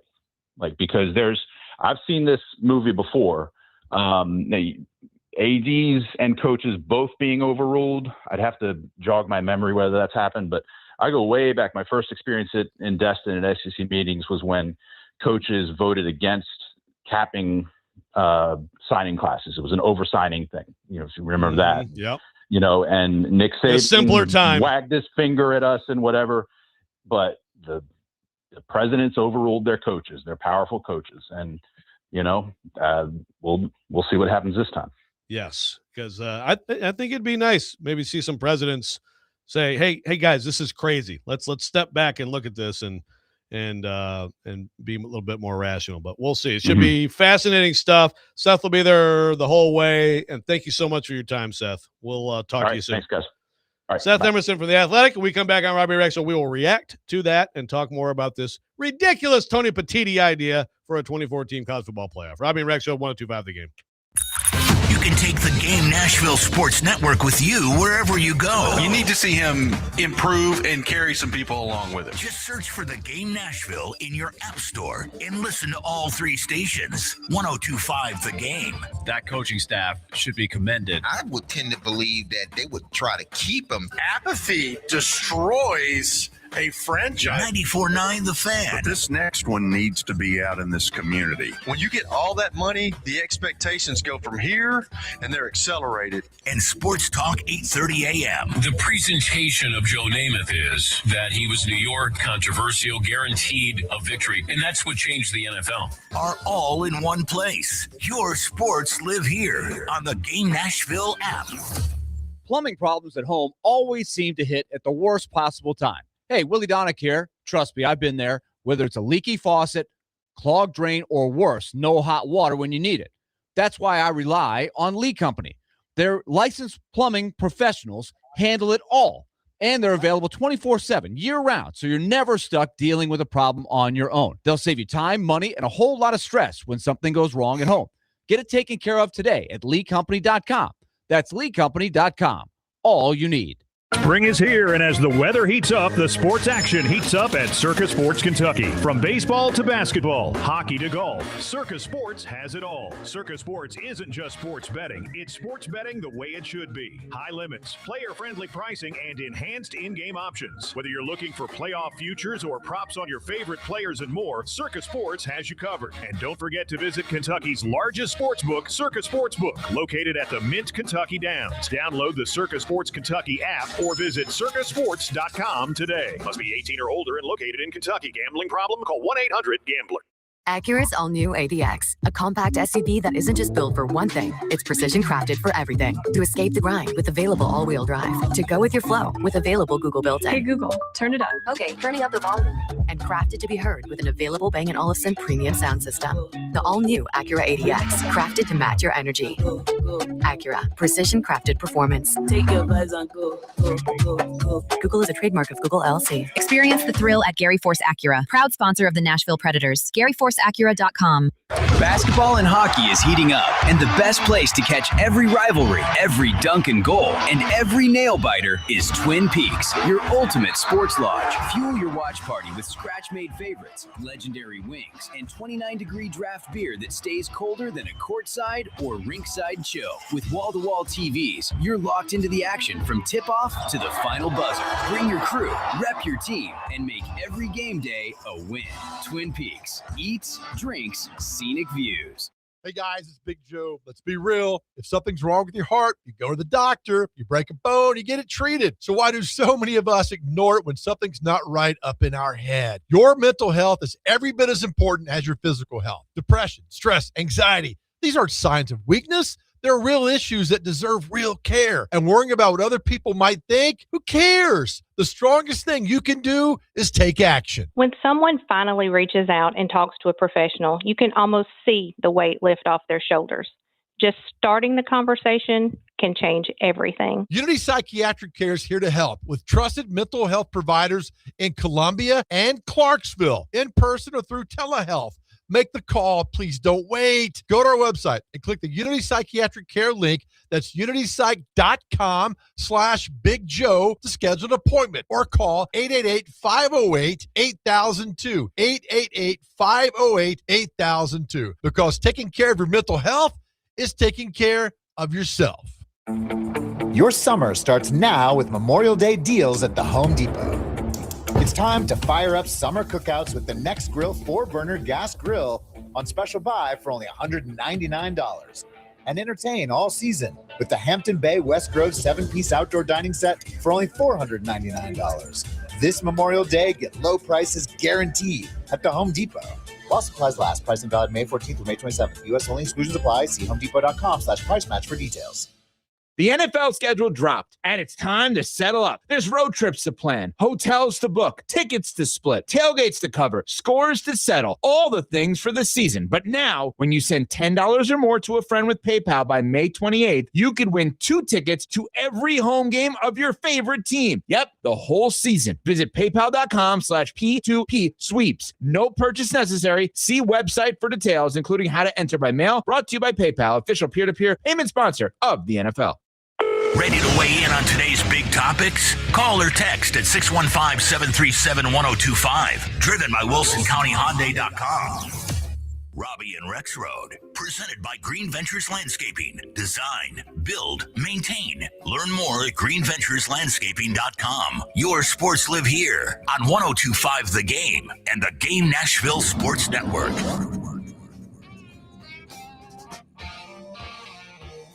Tune in for the Indy 500 race on 102.5 The Game this Sunday. Coverage begins at 10 a.m. and is brought to you by Twin Peaks, home of the 29-degree beer and the Borchetta Bourbon Music City Grand Prix. Also, subscribe to our YouTube channel, 102.5 The Game, for live shows and exclusive content. Robby and Rexrode, 102.5 The Game. I'm Joe Rexrode. Connor Newt in for Robby. Brandon Bigsby in for Ian. And we just talked to Seth Emerson. It's going to be really interesting here, Connor. Early next week, you get into Destin, and again, that's the point, that the last thing that Seth was talking about there, that sometimes people forget. Greg Sankey, obviously, he is the face of SEC athletics, and he is, I think, arguably, and maybe there's no argument, the most powerful person in college athletics. But he does work for the presidents, and Seth brought up the point there, the president's overruling coaches long ago. Very different college athletics, very different college football back then, but on oversigning classes. This is one of those things where it's like, how about at the chancellor president level? Like, are there a number of those people who say, guys, this is crazy? I think, again, Greg Sankey is dubious of the money. I think if the money was clear, it'd be a different story. But the money, if there's more money, it's going to Fox. They're getting those extra games, right? That's the Big Ten. But I'm very interested to see if these presidents, if somebody can be a voice of reason beyond Greg Sankey's sort of skepticism, to say, guys, this is just incredibly stupid to triple the playoff and then 2 years later double it again. Yeah, and he said something earlier that I was like, God, I hope that's not the case. And that was maybe the SEC is faking this skepticism just for negotiations purposes. Let's help ESPN out here get more money for us and them. So I sincerely hope that is not the case. But if it is, then it just shows kind of the faults of where college football is at, and that it truly is all about the money and the ad revenue and the viewership as opposed to the product. It's scary to think about as a fan of the sport and as a fan of what the sport could potentially become. Not this way, but I feel like if you were to keep with 12, this has potential to revitalize what college football is. Obviously, you need some guardrails on some things and NIL and, the transfer portal and stuff like that. But if you keep with 12, I told you earlier, I think there are 12 teams that are capable of winning a national championship on a yearly basis. There sure as hell aren't 24. So I can't believe that, there aren't people that are going for this saying, yeah, we'll do 24 and not internally thinking, yeah, this is so stupid, but we like the money. I think it's truly about expanding the product just to get the money that it provides.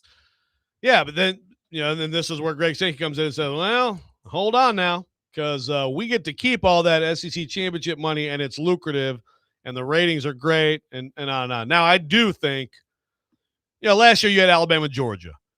And obviously it wasn't long ago. The stakes for that game were a lot higher. When it was a 14 playoff, often the SEC championship game was an elimination game, or at least for one team. I mean, there were stakes, right?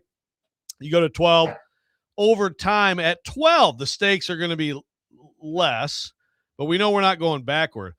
A big question there is, and I do think that over time, the value of that game probably diminishes. I mean, it was certainly, if you were to go to 24, but the 24, that eliminates championship games. I don't think there's any scenario where you keep the championship games and you have a 24-team playoff. But that's another thing that they have to figure out is, okay, right now the data tells us this is much more valuable than, an early round playoff game, but is it going to stay that way? But to your point, Connor, I mean, it's like you look at the NFL too, and to me, they are in their minds, it doesn't matter. We rule the world, and we're going to do whatever we want.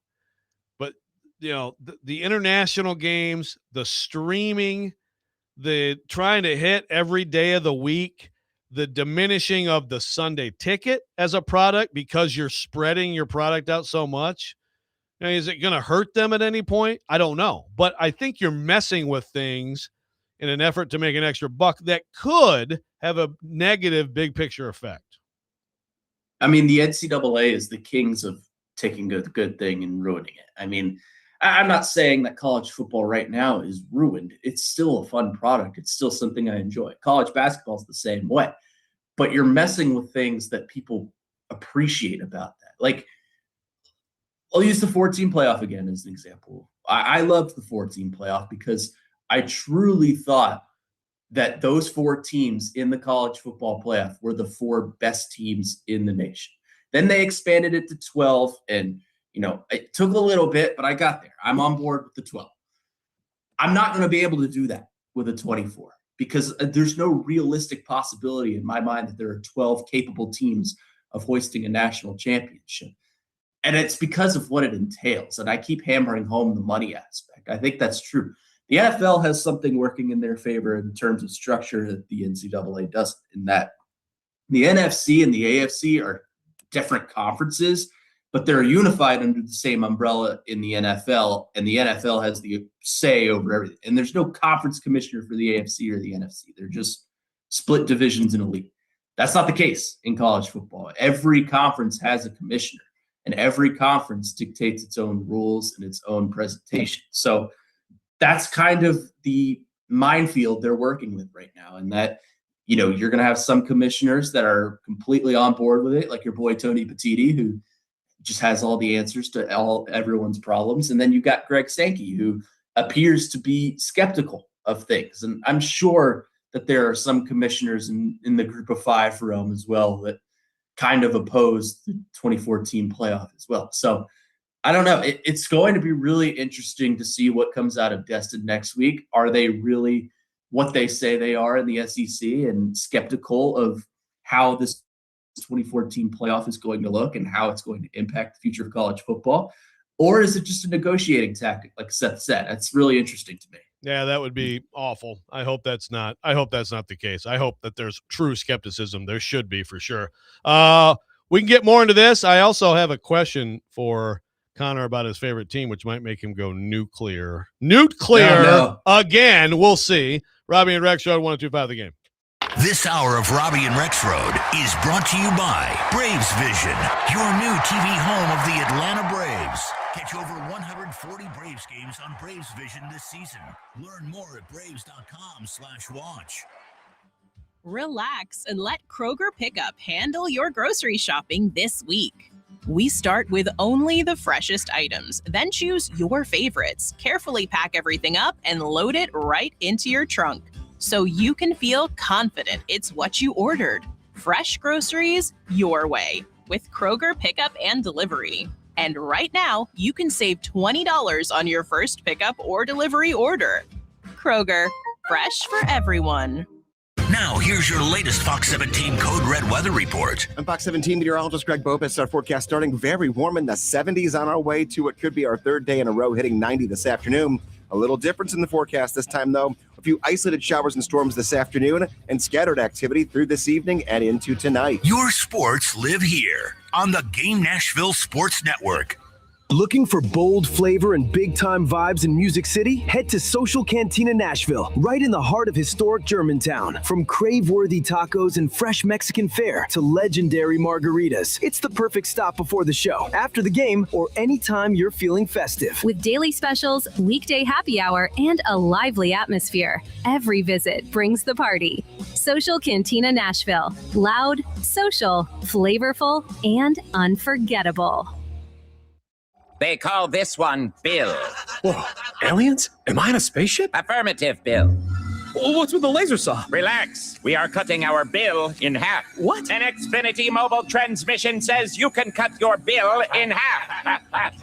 Oh, your mobile bill, not me, Bill.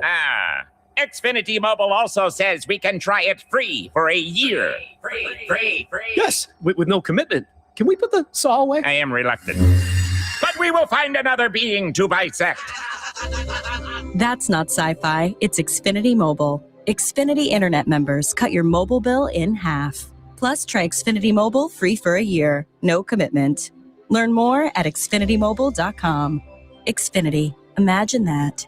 Restrictions apply. Xfinity Internet required. Savings compares one line of Xfinity Mobile Select to comparable plans from T-Mobile, Verizon, and AT&T as of 3/24/26. Taxes, fees, extra. $30 monthly discount limited to new mobile customers only. After 12 months, regular rates apply. Hey guys, Big Joe from my friends over at Busy Bee. Listen, I'm a Beehive member and I want you to be one too because it is awesome. Listen what they got going on right now. Special financing for new HVAC units. Up to 12 months, no payment, no interest. Also, you get a free Yeti Tundra 45 cooler with the purchase of a 17-SEER or higher efficiency HVAC unit. Busy Bee has it all. That's why they are the best. Check them out today, busybeehvac.com. Call 775-7833. Located in the heart of Music City, Tennessee Brew Works pours finely tuned craft beer, brewed using only natural ingredients and sourced from local Tennessee farms whenever possible. Whether you're enjoying the Tennessee favorite Hippies and Cowboys IPA or relaxing with the official beer of our state parks with the State Park Blonde Ale, every brew is a real taste of Tennessee. Step into our tap room at 809 Ewing Avenue for great food, live music, and a dog-friendly patio. Bring friends, family, or your pup and enjoy the community that makes Tennessee proud. Joe Rexrode here with a question for you. Now, be honest. What's your plan when the power goes out for 3 days? Most people don't have one. They're stuck in the dark, food spoiling, no heat or AC, and they're calling around for a generator that's nowhere to be found. Rapid Response Generators is a membership that puts a generator on your doorstep when the grid goes down. Priority access, 3 tiers to choose from. Visit rapidresponsegenerators.com and join before the next outage. Evan Cohen here. In life, as in sports, the pros make it look easy. That's why pro golfers like Jason Day, Ben Griffin, and Patton Kazire trust the pros in lawn care. True Green. They have the experience and expertise to give you a lawn worthy of the PGA Tour. And since True Green does the work for you, you get more free time or more tee times. So stop stressing over your lawn and start loving it. Sign up now at TrueGreen.com because nobody makes it easier to get a golf course quality lawn than True Green, the official lawn care treatment provider of the PGA Tour. Next Man Up with Jake Lyman lives here. Later today at 9, your sports live here on 102.5 The Game and the Game Nashville Sports Network. Welcome back, Robby Rexerode, 102.5 The Game, broadcasting for the Busy Bee Plumbing, Heating, and Air Conditioning Game Nashville Studios. Home of the $99 yearly Beehive membership with a buzz, always about great service.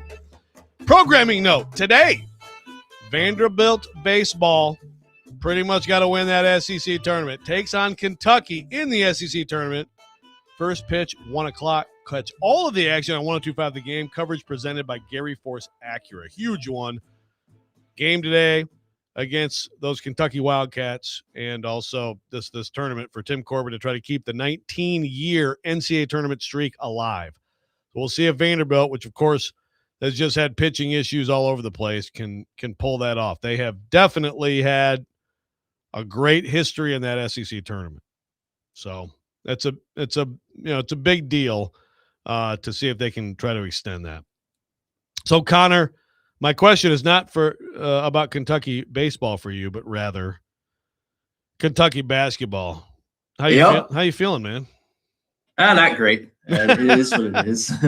It's disheartening to see a program that is often considered the epitome of college basketball at the tippy top of top 3 programs in the nation just not be able to deliver. And I don't know who to put that on. Is that a Mark Pope problem? Is that the system around him? Is that, I don't know. It's disheartening. I am never one to say, hey, let's just fold this year, wait for the coach to get fired, and then we'll be back. But it kind of feels like that's the inevitable, right? Like it kind of feels like if they have a season like they had last year, where it's just disappointment from the start, and, you have some good moments in there, but disappointment all around at the end of the season, then his job is done. They're going to find someone else, especially with the new athletic director coming in. They'll make the change. They'll hire a GM, which Mark Pope should have done inevitably. But it's disheartening to see. And I don't really understand the whole you probably saw this, Joe, the whole Twitter I did gauging questions thing, but it was very clearly he had people picking out questions for him to answer, where the comments were a mass majority of, hey, when are you going to get fired or something like that? So it's disheartening. I will, of course, be Big Blue till I die and cheer for every game that team plays this season. But it's hard to be optimistic about them doing anything of significance this season, for sure. Well, you brought up that Twitter conversation or the Q&A, which he did a lot of that. I will say that initially when that popped up, I was like, yeah, okay, this guy needs help.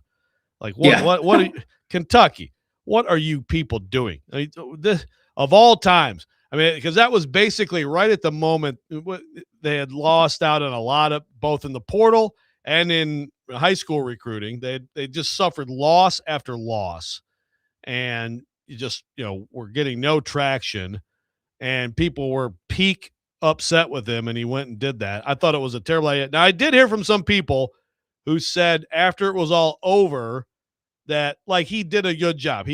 Of course, you're right. Of course, they, cherry-picked, they hand-picked the positive questions, and they ignored all the hatred. But, I mean, if you're going to do anything on social media and things aren't going well, like, that's going to be the case.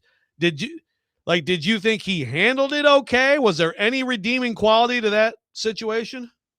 I mean, he answered some questions. Like he gave some clarity. I think someone asked him, why didn't you hire a GM? And basically he said his system is, we've got guys in different roles that the conglomerate serves the purpose of a GM. And I'm like, well, it's not a GM. It's just a conglomerate of people doing different jobs. It's like a front office that doesn't do a very good job. But he did answer some questions, and he was very optimistic, as a coach should be, about some of the people he got in the portal, like Zoom Diallo, who's the point guard out of Washington, coming over, and will Malachi Moreno go to the NBA draft? We'll see, but I don't know.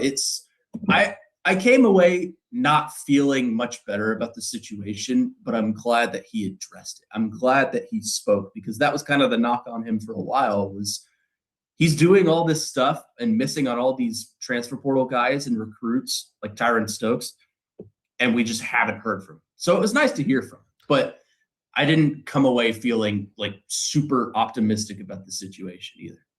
Yeah, that's the thing. My initial thought was, oh no, what are you doing? But we sit here and we've been complaining for years about Amy Adams Strunk never addressing the fans, never addressing the customers, right? Yeah. With all these things that have gone down, you've got John Tortorella, deciding, some sort of protest to not have any open locker room or to have a press conference after winning a playoff series. I mean, to me, I guess I'm always going to complain more about no access and less about someone at least being willing to speak on it. It's like you're walking into a meat grinder if you're him and that fan base. I mean, BBN is, it might be as demanding, passionate, intense, insane a fan base as there is. But I do respect the willingness to say something. I do. I don't think it's going to go well for him. I mean, if they can get Milan Momcilovic, I know that's been a lot of the talk, right? If you can get him, because he's got a draft decision too, but I think if he decides one more year of college, and I could see him not being a total lock for the first round, and then you can come back and probably make a whole bunch of money at Kentucky or Louisville. I guess they're also in on him. I believe I saw that, which is, I'm just trying to understand, like, how blank a check does he have at Louisville? It's unbelievable. But that's probably tough for you too, right? As a Kentucky basketball fan, to see them putting together what appears to be potentially a really scary roster. Yeah, it's tough. The toughest part is not seeing them or seeing. Let me try again. The toughest part is Park Pope hasn't had the head-to-head test that we would have hoped against Louisville, because that's a non-negotiable. You coach Kentucky, you have to beat Louisville. It's a non-negotiable. So I know he split. He beat them at home and then just got blown out last year in Louisville. So I don't know. If you were to ask me today who I felt better about coming into that game, obviously I know it's May. We got a long time to go before college basketball season starts, unfortunately. But Louisville's putting together a really scary team. And I'm not sure where all this money is coming from for them, because, they're still allocating for a football team and a baseball team too. So, and of course, other athletics. But they're pouring all of their money into basketball. And it's unfortunate to see them doing that with success. And Kentucky, who is, of course, often considered the gold standard in the state and even the gold standard in college basketball as a whole, is just not doing that effectively. That Papa John's money is looking pretty sweet, I guess. I don't know. But yeah, Kentucky, if he is going to come back to college basketball, you get Momcilovic. You're talking about a 50% three-point shooter. Like, that would be a big deal, especially if you get him at the expense of Louisville. So we'll see if that recruiting battle happens. Texter says, when Kentucky basketball sucks, America wins. That is how a lot of people feel. But see, that's what's great about being a Kentucky basketball fan, is that people hate your team that much, right? Well, it ain't often that Kentucky basketball sucks. So I guess America doesn't win too much, do they? Yeah, there is that. Good answer. All right, last segment coming up, Robby and Rexrode. I have a Titans question as well now for Connor. Anything else is on the table? Robby and Rexrode, 102.5 The Game. In case you missed Chase and Big Joe. Traffic doesn't affect you if you're coming into Nashville. It can. But how? Get rid of the Waymos. Get rid of them right now before the Super Bowl gets here. Because if you have more of those here in Nashville, it's only going to cause more of a traffic jam. I promise you. I promise you. Chase and Big Joe, weekdays at noon. Your sports live here on 102.5 The Game. There's the thrill of the game, and then there's the stress of the bet. Takes the shot, and he misses.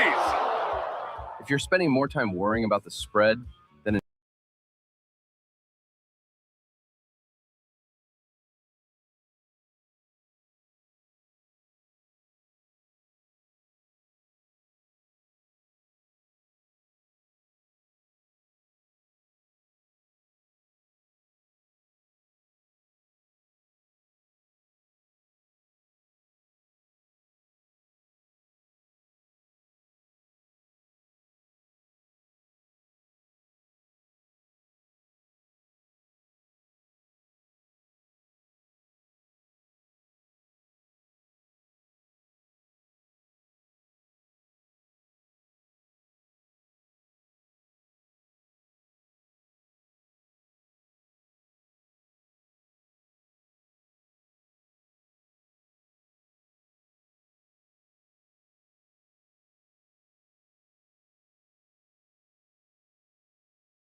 Connor Newt has done yeoman's work in place of Robbie Stanley. Same for Brandon Bigsby and Ian Safar. I had just a really mediocre day on microphone one, but mediocre is good for me. Again, if you missed the first segment of the show, I invite you to go back and listen to that. Edward R. Murrow would be extremely proud of the way I handled that, I would think. Tremendous opening to the show. Connor Newt, I got a question for you. The Tennessee Titans OTA this week. Does anything interest you about it? A little bit, yeah. I hope to be out there on Thursday just to see some things going on out there. I'm interested in the connection between Cam Ward and Carnell Tate. And I know it's a little bit early. It's obviously May. We got a long way to go before actual training camp starts. But I want to see the arm mechanics in action, and I want to see the connection that they make together.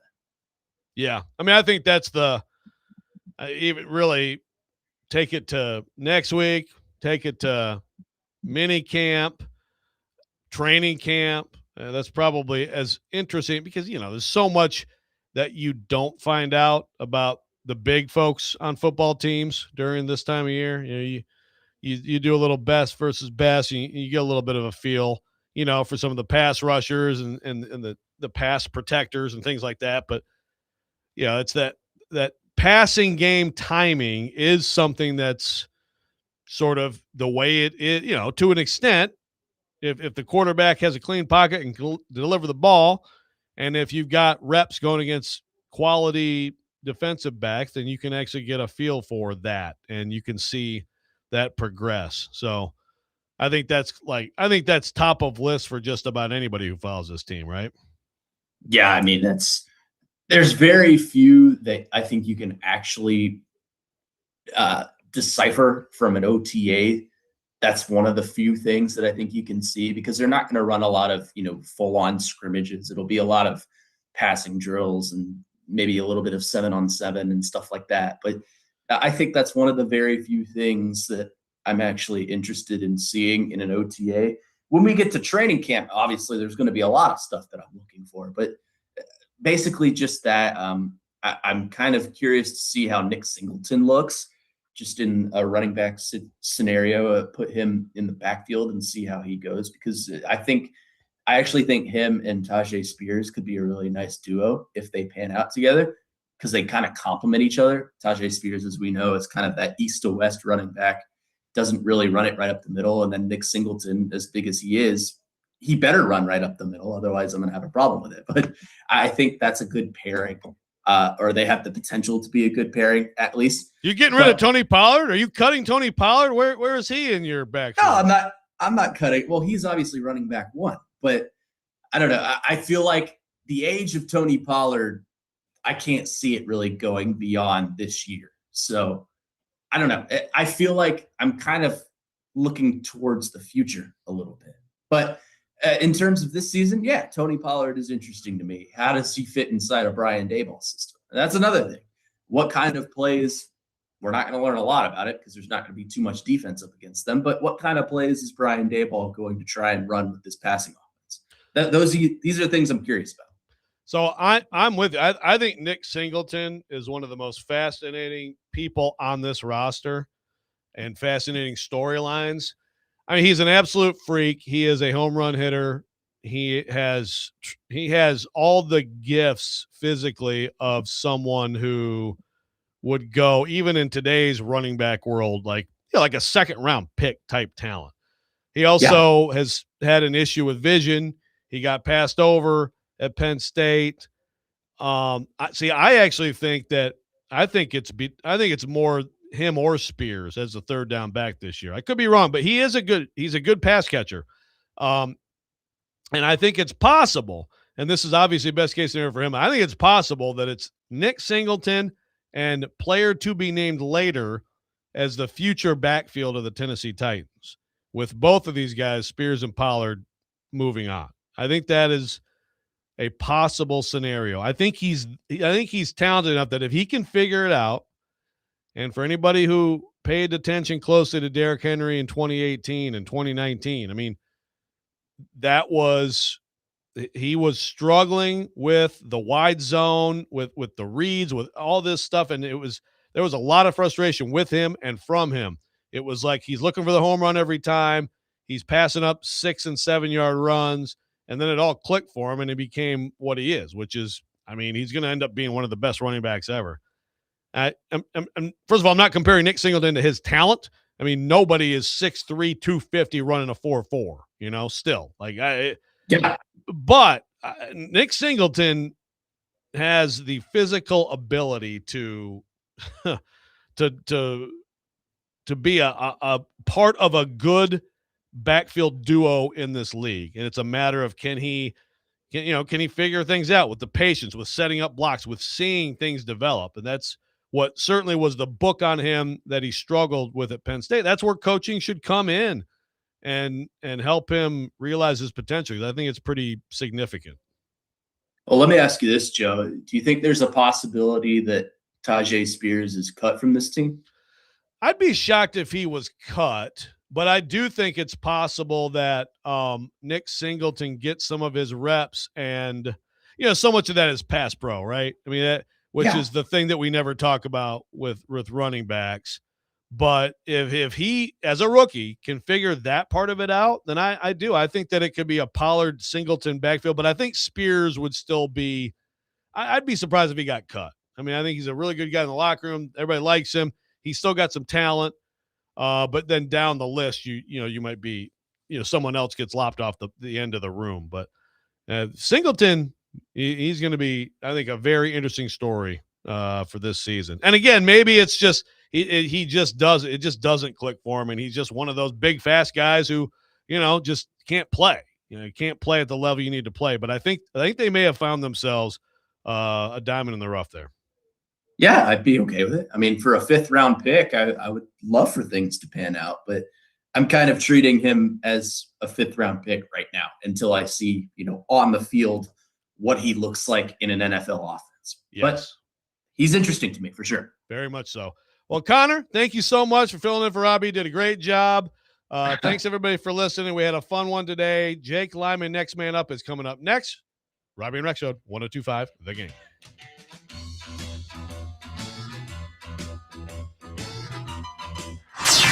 He's ready to bring it. Next Man Up with Jake Lyman is next. Your sports live here on 102.5 The